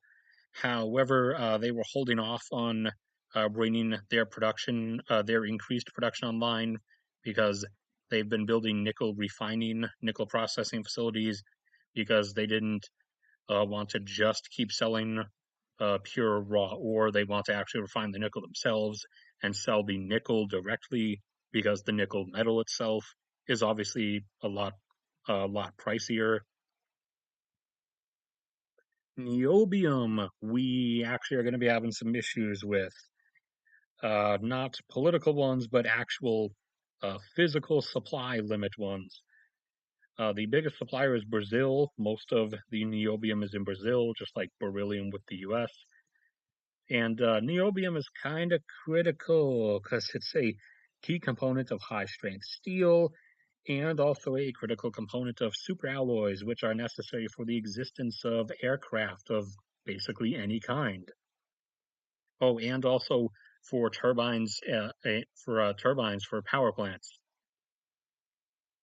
But we are at a limiting threshold now for niobium in terms of rate of extraction. Okay, the PGMs, the platinum group metals, palladium and platinum. Do you see something here? Something I've mentioned quite often. Platinum group metal production has been on a plateau for over a decade and a half.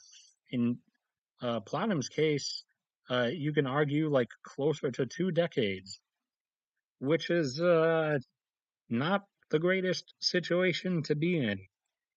And platinum group metal inventories are like minusculely low. They are down to, in palladium's case, only a few thousand ounces in storage. Only a few thousand ounces. Platinum still has, I believe, like 100 and something thousand ounces in storage. But yeah, this has not been good. And platinum group metal demand is actually going up.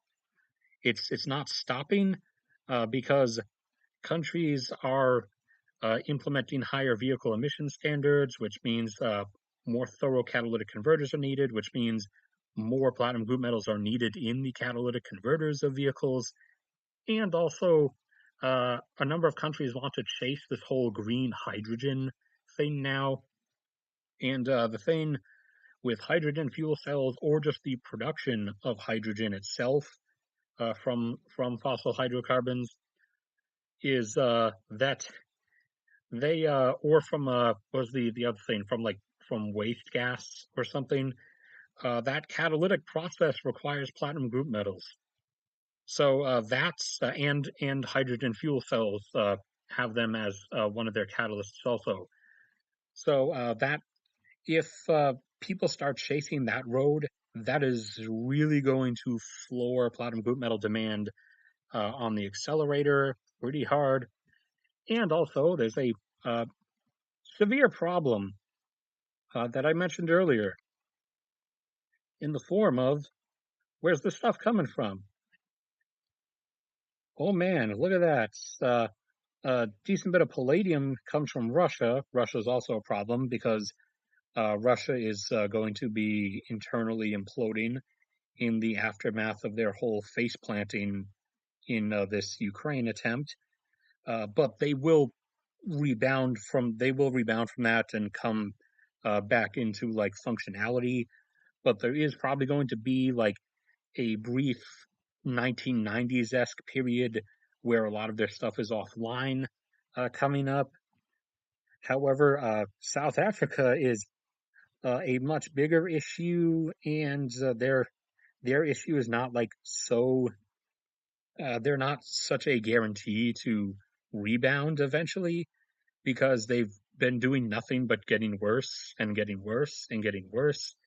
This whole downward spiral, especially with their power provision infrastructure, has been like over a decade ongoing now, and the the attempts that their government has made to fix it have drastically worsened the situation. So I'm not really holding out all that well. That stuff's gonna be fine down there.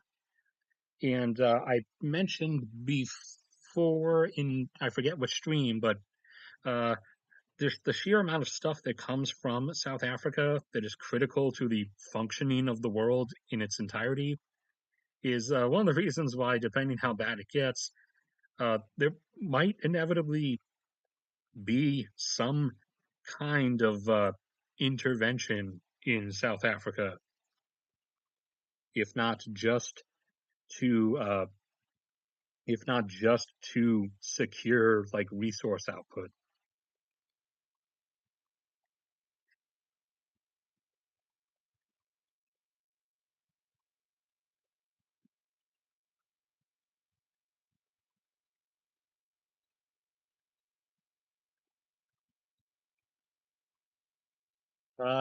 The picture that you saw in that photography stream, that was I think the one where you actually saw me was in either 2015 or 2016.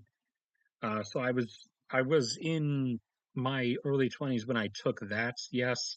But this is 2023 now. Uh, so so I'm 29 and I will be officially turning ancient this year in August.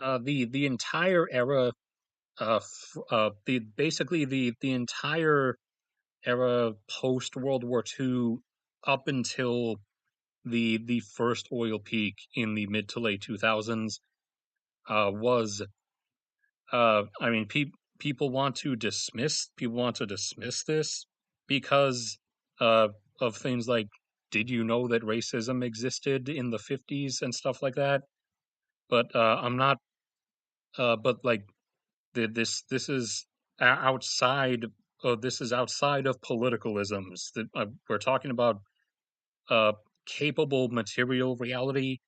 The like 50s through the early 2000s for those who had access to it, which for a huge part of that time was just North America and Europe, and once you got into the later part then you had Japan, Taiwan, South Korea, and so on.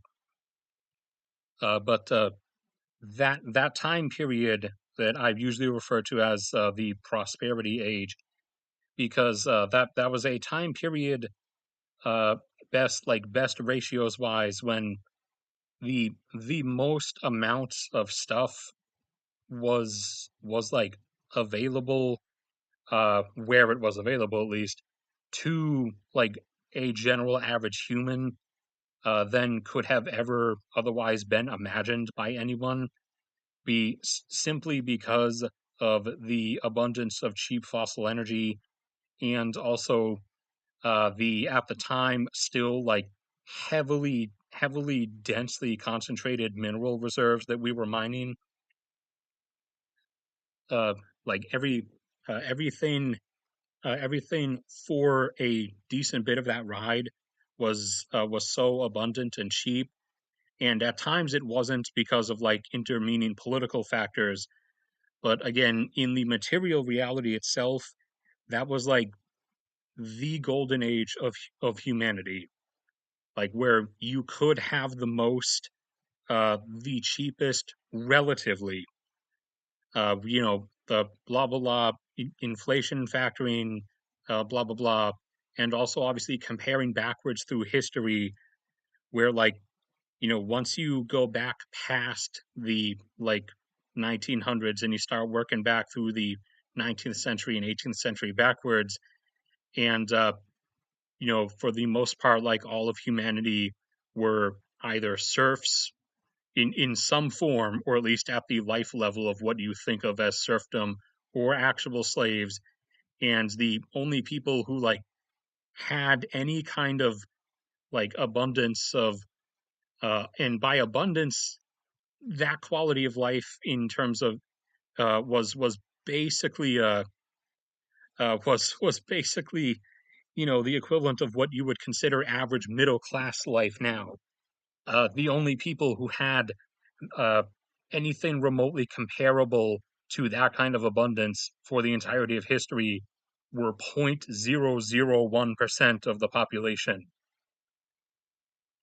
However, but that the later 20th century was a period in which the like capable availability of that, because of abundant cheap stuff that we were granted access to foundationally by abundant cheap, uh, gargantuanly like energy dense amounts of fossil hydrocarbons, that the like capable availability of that spread across such a large percent of the population.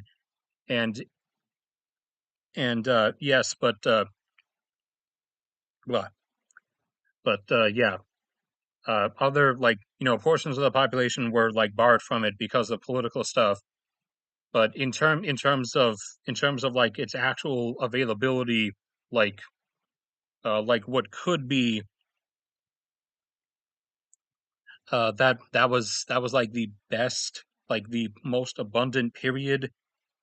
And at post first oil peak, through like the large part of the 2010s, uh we were kind of able to like pretend that it wasn't over. However, we were sliding into the realization, and all the chaos of the last 3 years has kind of been like taking the realization as a brick and like smashing it into our faces. Now it's on a perpetual downward slide, from the previous abundance, as we're now consistently reliant on more and more stuff that has lower and lower like net yield, and requires more of our reinvestments to just maintain access to it.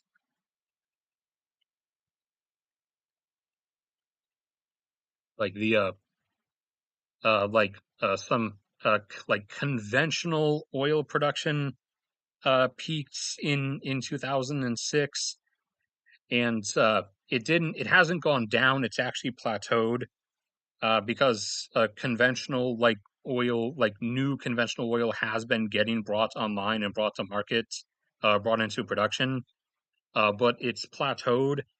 Oil production itself has continued going up, but if you did like a diagram breakdown where you do like different shades to show different types, the massive buildup since then has primarily been from U.S. shale, uh, additions of heavy oil from Canada, and previously heavy oil from Venezuela, but then Venezuela imploded, so now that's kind of not a thing anymore. And also, what was the other one? I'm forgetting. I'm forgetting something. There goes my ancient brain again. What am I forgetting? Okay, well I can't remember what I forgot. So we'll leave that out there in case I come back to it. But yeah, so we whereas like in the past, uh, I I think I did an update on my grand decline of humanity video. I'm not sure. I try to do that yearly, but we've gone from like say in the earlier parts, like especially back when you go right back to like the earliest part of what I'm referring to as the prosperity age, like the 50s and the 60s, when we were running on oil that was like net energy yield of like 200 to 1, because everything was onshore, near to surface, highly pressurized, and it was regular oil, not tight. It was an extremely porous rock, and it had accompanying gas as well, which especially helped with like lifting effects. So the stuff was really really high yield then, uh, whereas now we're increasingly relying a lot more on offshore, and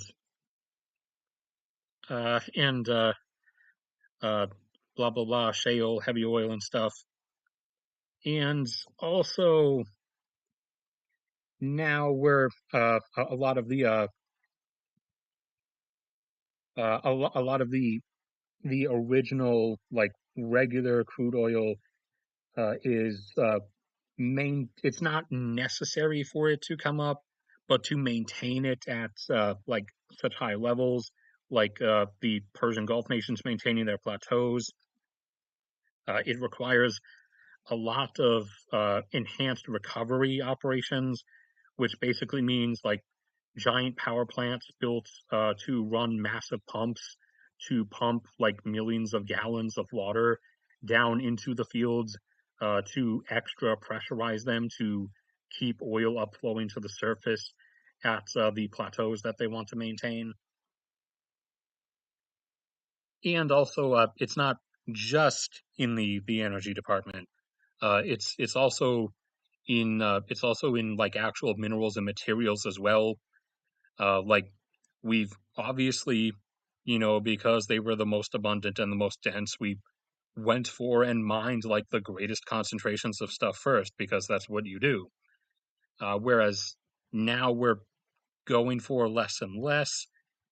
Like we're whereas like back in the 80s or 90s, mining a gold formation that had less than like say 8 or 9 grams per ton was like you didn't do that. Whereas now we consider mining things as low as only 1 or 2 grams per ton. And copper ore, for example, we have it's dropped by like 50%, whereas on average back in the 80s, you did not even consider mining a copper deposit that was lower than 2% copper. Whereas now, we are willing to mine stuff as low as 1% copper and even as low as 0.8% copper.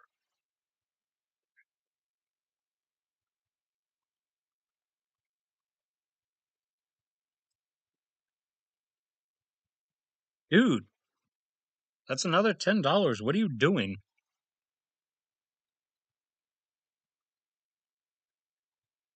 Don't give me all of your wheat field money. And I know your wheat as well. Don't try to trick me with the corn thing. Iowa is where the corn is. Don't give me all of your money. Ooh, how I got so sidetracked with that stuff. phosphate rock. We're having some supply issues.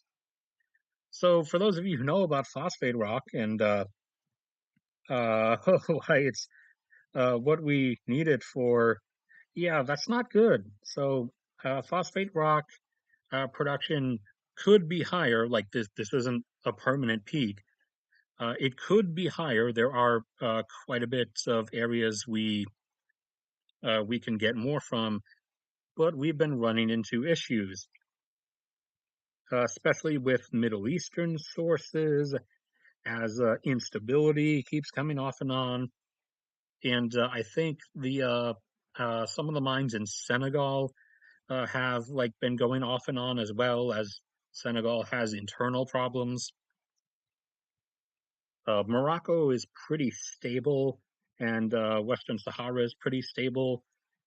They do have the capacity to mine more, and I'm pretty sure, because I mean they're not going to refuse the chance to earn more money. I'm pretty sure they are like building mining like capacity expansions, but mining capacity expansions, take years to build out. So I'm not sure when those will be coming online.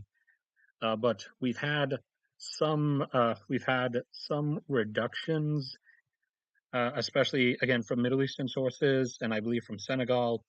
And I think there's some problems in Brazil, and also with the U.S. We are gradually dwindling down on that big, huge seam running through Central Florida that we've been digging out for decades. We are starting to run that dry, although we still have a fair bit in North Carolina, and also some in Montana and Idaho, if I'm remembering correctly. And technically, there's also a lot more in North Carolina, apart from the other source in North Carolina that I was talking about. But the second source, you would have to like deforest a huge portion of Western North Carolina to get to. Uh, but yeah, phosphate rock. If anyone's not aware, phosphate rock is what we use to make one of our critical modern fertilizers that allow us to grow so many crops so quickly in in such like condensed amounts of time, which allows us to actually feed a population of nearly 8 billion people.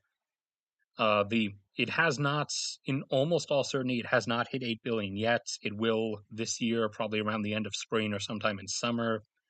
That news announcement about hitting 8 billion was just based on one of those population clock websites, which don't actually like follow like official estimated data. They are literally just running on an algorithm.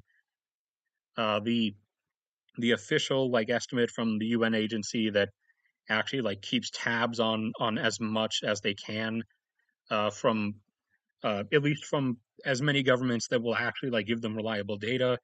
The general estimate was about 7.92 billion as of September of 2022, with a likely with us likely now being down to less than 80 million people increased per year. We're probably around like 77 or 78. So, that would in theory put you towards 8 billion sometime in this summer. However, then the population clock websites claimed it was 8 billion in November because they're just running on an algorithm, like I said. But the news doesn't use the actual data. They've used the population clock website for some reason. So the real population of the world has not yet, or at least almost certainly not yet, hit 8 billion at this moment right now. It is probably 7.96 or 7.97 billion. Oh, ignore the KO2.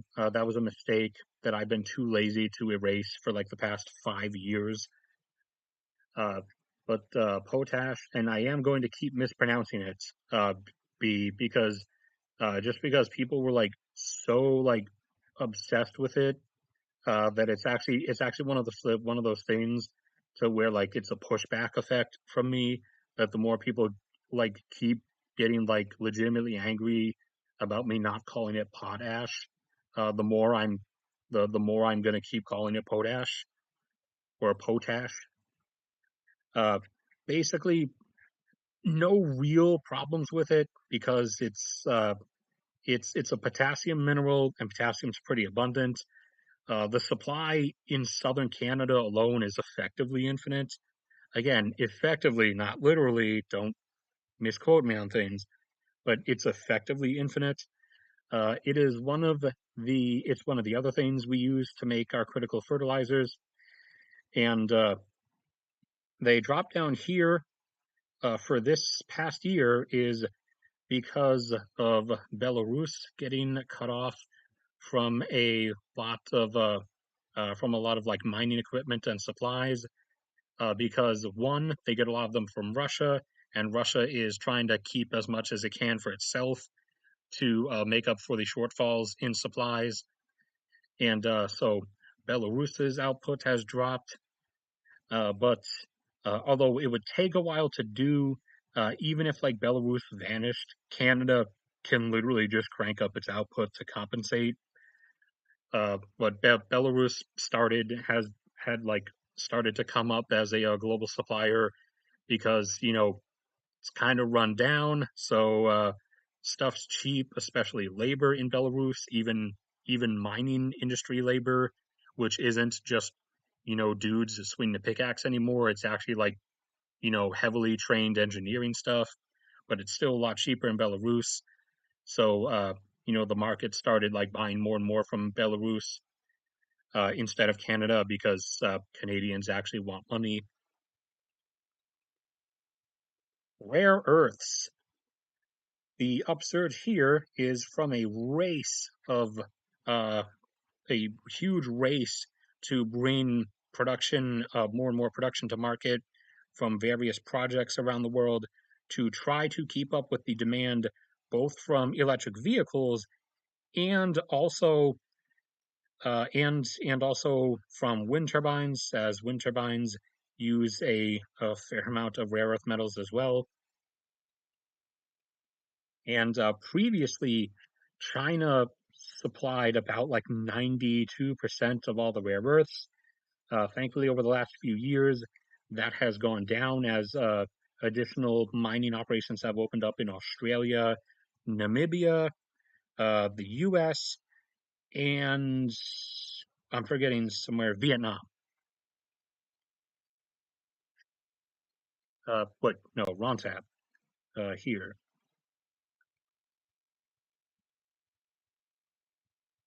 Let's go. Yeah, so you can see uh, they're not supplying 92% anymore. They are supplying over 50%, like close to 60% of the global supply, but it has now thankfully diversified out and have a fair bit coming from Australia. Although for some reason this last year, I forget what was going on, but they did have a decent shutdown. Since California finally permitted a few years back the restarting of the mine in Southern California, the U.S. is actually now a decent supplier. There was some bit coming from Burma or Myanmar. However, Burma has kind of, imploded back into a five-way civil war again. Although for the moment, the different like factions have all combined to fight the suppressive government in Yangon. However, there's a huge chance that if they actually overthrow the government, they will then devolve into infighting after that. So that's caused a disruption from that supply. But stuff is picking up in Thailand. I didn't actually realize that Thailand was a decent supplier. But yeah, even not like just with it being China specifically, but just any one country being like the complete sole miner and provider of something for the entire world is just not a good setup at all. Like it's irrelevant, irrelevant like who the supplier is. That setup is just not a good setup to be in.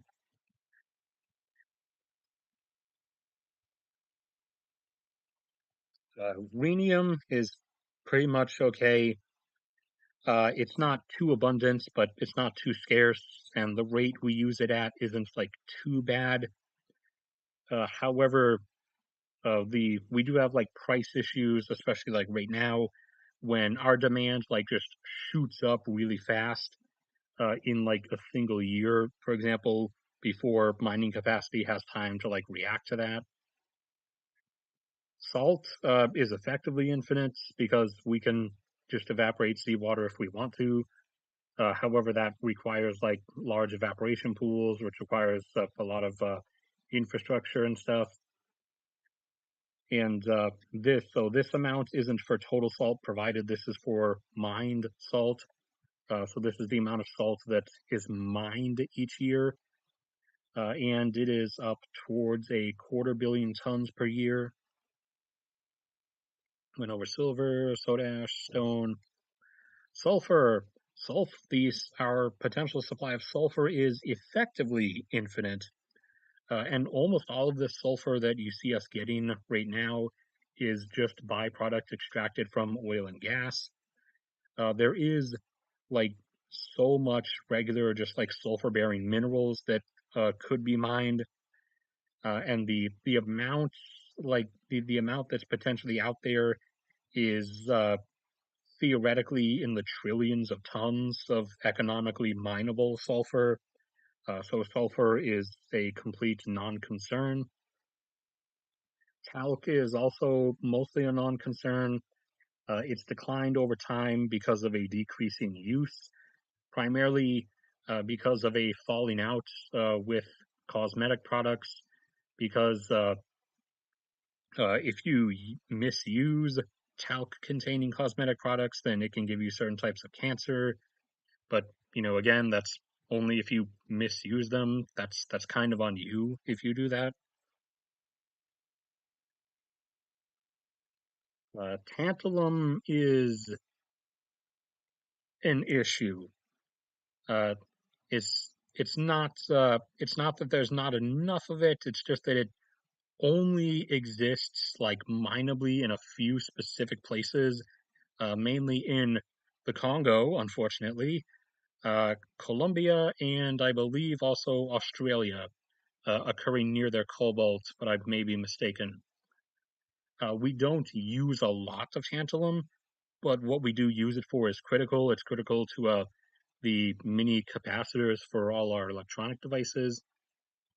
But the actual amounts of that only amount to like a couple thousand tons a year. However, huge amount, a huge majority of the supply comes from the Congo, which is a precarious situation, not just because of the whole issue I already mentioned with the child slave labor. Also, the Congo has been in a five-way civil war for like 5 decades now, and every now and again, that civil war tends to sweep into the places where the mining operations are and completely cuts them off from the outside world. And uh, yeah, eventually, I I would see some kind of like coalition and intervention happening in the Congo at some point, because of how many critical things are coming out of the Congo now, and because clearly their civil war is never actually going to end, and also they're going to be starting to deforest the Congo rainforest because they want to go for oil and gas exploration there. They being the Congolese government, and that might be like a final tipping straw, so to speak, for the world, the collective world at large. Tellurium is primarily accompanying copper production, like I said. So as long as there is copper, there is tellurium. Here, copper production was increasing, but again, tellurium demand wasn't increasing yet. back here, most solar panels that were being produced were still just regular generic kinds. We didn't start making like high-end efficiency solar panels in large numbers until the later 2000s. And one of the primary types of those is cadmium telluride, which is a combination of cadmium and tellurium for the solar panel film. And so that's when demand really started to take off. Tin. Tin is the one I mentioned at the very start of the stream that is uh not in a good position. Tin is, despite like how it's thrown around as if it's a common thing, tin is not abundant. It is really, really not abundant. And it's also concentrated. Like it only occurs in mineable depositions in a specific narrow range of Southeast Asia. Like that's it. There is also like bits of tin that can be fairly mined in Brazil and Peru, but for the most part, it's Southeast Asia or nothing. And tin production has been on a vague plateau for a decade and a half now. While tin demand has continued increasing, it did have its stalls at certain points. However, it is now continuing to go up as it is as it is increasingly used for, or as electronics production continues increasing. Because similar to how, in terms of what volume, in terms of what by volume composes it, uh, at a in a really basic uneducated way, you could say steel is iron. In the same similar way, electronics soldering metal is tin. Tin is the bulk substance that comprises it, and solder is kind of a necessary thing for the existence of electronics, and electronics are a necessary thing for the existence of the modern civilization that we now live in. And so tin is quite a critical thing. Also, is a alloying component for the grids in lead acid batteries and other sorts of things. And we've hit like I assure you, with the prices at different points in between here, tin was at like record high prices, and even now it's beyond elevated to like what it was in the past. So this is pretty blatantly an actual physical limitation on how much we can extract over limited amounts of time. And the actual just sheer amount itself that's there is also severely limited. And we are going to be having a precipitous supply drop of tin in roughly two-ish decades, like close to 2040. So that's going to be a fun time, causing some interesting reactions. Tungsten has been on a plateau for a while. That is not because that's not because of limitations. Tungsten's actually more abundant than people might think it is, but that is because of demand of some like demand level offs in its various end uses. Vanadium is not too abundant. It's not going to be like a brick wall issue tomorrow like tin is, but vanadium is not too abundant, and it's primarily used in steels, although it's now getting a very stupid use in grid scale batteries. So there's going to be some supply issues on vanadium's end inevitably. Yttrium is the upsurges here that you can see. These come about from demand upsurges as we, for one, switched over in the mid 2000s. Screens mostly started switching over to flat screens, and several of the substrates and the crystals incorporate yttrium, and then especially as there basically it did overshoot global demand by quite a bit, and so there was a lot of spare yttrium to go around, which kept it flat for a while despite demand having another upsurge around here, which supply is now backwards catching up with.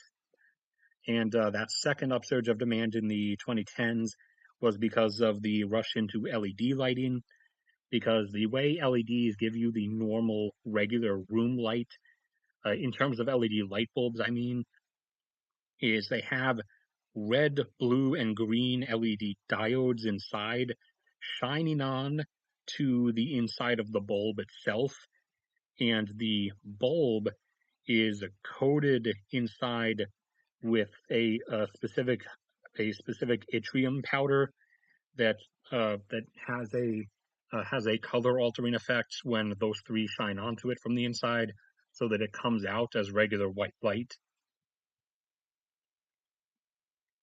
And zinc, yes, we are having an issue with zinc.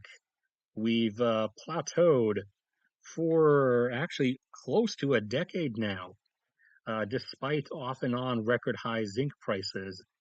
So we are actually at some extraction limits for zinc. Not physical, like total supply limits. There is a lot of zinc out there, but we are hitting some limits in the rate at which we can get a hold of it, which has a started manifesting itself visibly in the fact that like global reserve zinc inventories are now down to only 50,000 tons as opposed to being upwards of like 1 million tons in storage back at the very early 2010s. All right, and I can't go any further, so it looks like that's it. Looks like that's the end of the list.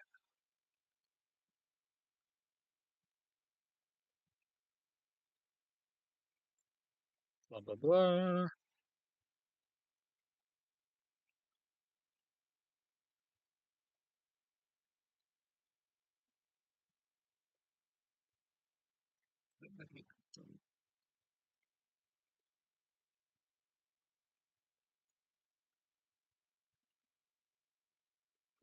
No, that's actually not it.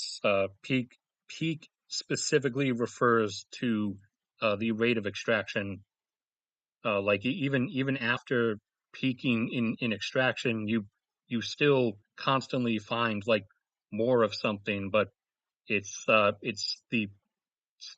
never going to volumetrically be enough to outweigh the depletion elsewhere, not enough to like restore the mine production levels to previous heights. Yeah, I think that's it then. I don't think we missed anything. Let me see.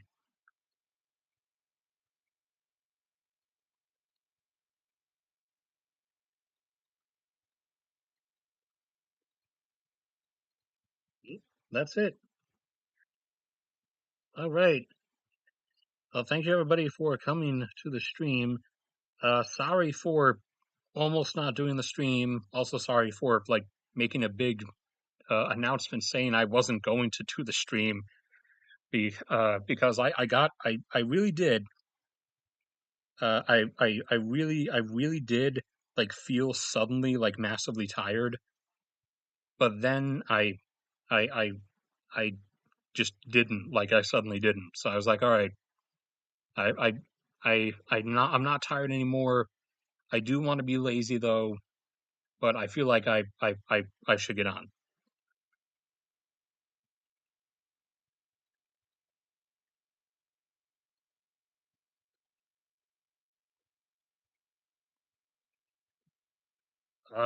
No. Sodium batteries are horrible. Like, for one, they explode. For two, they explode. For three, they explode. For four, they catch fire. For five, they catch fire. For six, they can't match. the energy density of lithium ion. Also, they have severe issues with their discharge, not in not being able to discharge enough energy like quickly enough, but we have trouble we have trouble uh, regulating their discharge mechanically. Like we have trouble restricting it to only the amount we want it to be.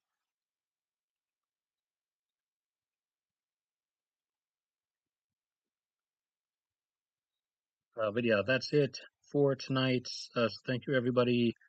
Thank you, Nebraska person, for unwisely giving me $30.